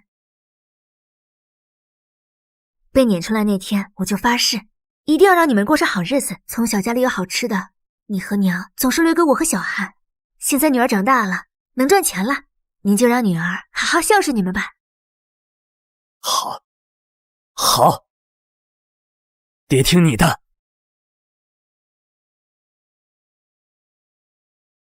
二婶，在家吗？这么晚了，你咋来了？快进屋。二婶，我二叔他们呢？哎，别提了，你爷奶看见你挖了人参，卖了钱，眼睛都红了，非逼着你二叔带上你2个堂弟，大晚上进山去找人参。二婶儿，这是侄女儿从镇上给您买的点心，您和二叔尝尝。之前家里断粮，多亏您送来的那些干粮，这份恩情我一直记着呢。你这孩子，咱们又不是外人，还跟我这么客气。这是我的一点心意，您一定要收下。好，那二婶儿就收下了。你们一家往后日子肯定会越过越好的。哎呀，痒死我了！快去看看陈姑娘来了没有！再不去请，我就要痒死了。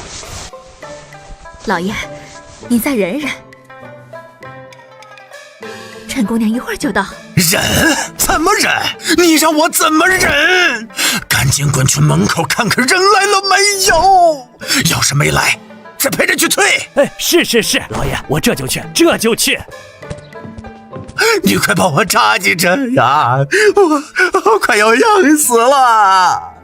哎呦，陈姑娘你可算是来了！我家老爷他躺在床上嗷嗷叫了一宿，吃不下睡不下，人都快折腾没了，求你快救救他吧！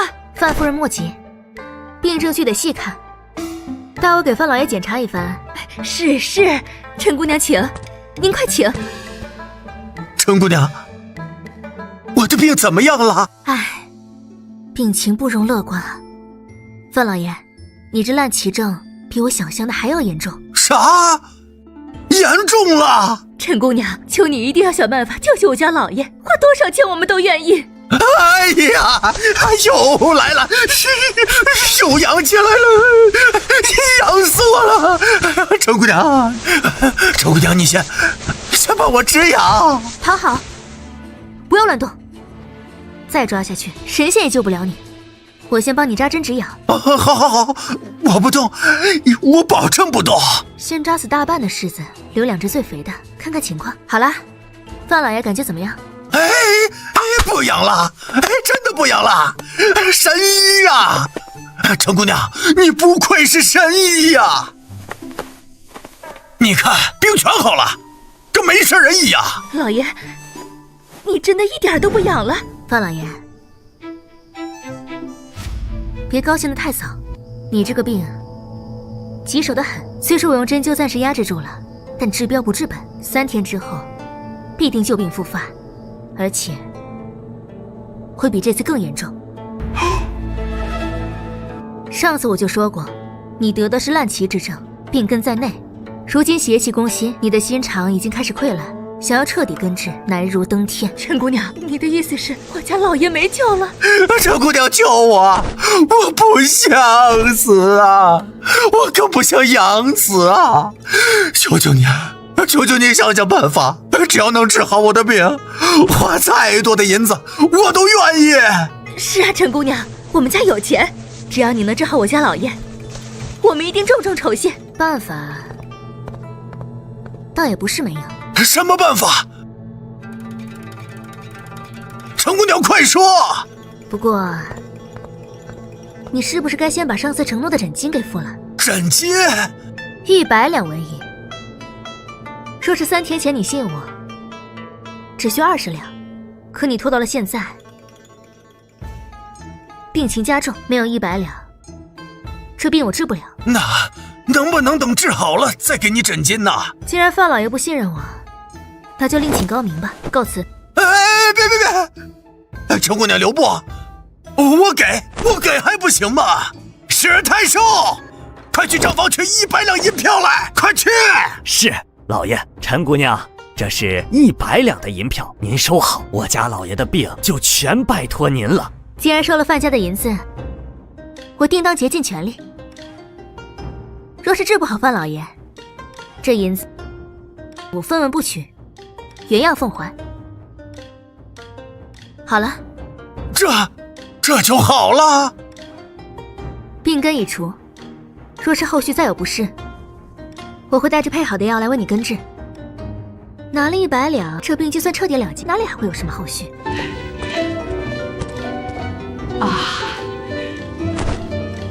多谢神医。陈姑娘，我这就去给您备马车，送您回去。有劳了，这下盖房子的钱也有了。青青啊，娘现在每天醒过来都跟做梦一样，谁能想到咱们家也能住上这么好的大瓦房？这都多亏了咱们家青青有本事。想当初咱们被赶出来住牛棚，村里人谁不是看咱们笑话？现在谁不羡慕？爹，娘，这都是咱们应得的。等小汉考中秀才，那才是真正的好日子呢。谁呀？占山啊！你们来干什么？哎呦，我的好孙女，你可真是出息了，这房子盖的还真气派。有事吗？哎，青青啊，是奶奶以前不对，奶奶糊涂。这1年来，奶奶天天后悔，吃不下睡不着啊。你三叔，他考秀才又没考上，家里都快揭不开锅了。奶奶寻思着，咱们到底是一家人，打断骨头还连着筋，你看能不能拉把你三叔一把？娘，当初你把我们赶进牛棚，让我们自生自灭的时候，怎么没想过我们是一家人？我们家跟你们早就没关系了，路是你们自己选的。现在过得不好，也别来找我们。青青，你跟奶奶说，奶奶知道你心善，你最有主意了。只要你点个头，让你爹跟你三叔在镇上找个活干，咱们家就有救了。心善？当初我冒着风险给范老爷治病，你们是怎么说的？说我不知天高地厚，迟早要惹祸上身，还让我们滚远点，免得连累你们。你们后悔，不是因为你们做错了，而是因为你们没能从我身上占到便宜。你们想恢复关系，不是因为亲情，而是因为我三叔落榜了，你们的日子过不下去了。我爹娘心软，但我不是。当初你们怎么对我们的，我一笔一笔都记得清清楚楚。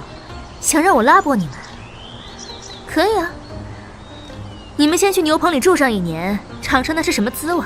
等你们住满了，再来跟我谈一家人这3个字。你这个不孝孙女，你怎么能这么狠心？狠心？跟你们比起来，我还差得远呢。爹，送客。以后咱们家的大门，不是什么阿猫阿狗都能进的。听到了吗？请吧。哎呀，我的命怎么这么苦啊！我真是瞎了眼啊！我后悔啊！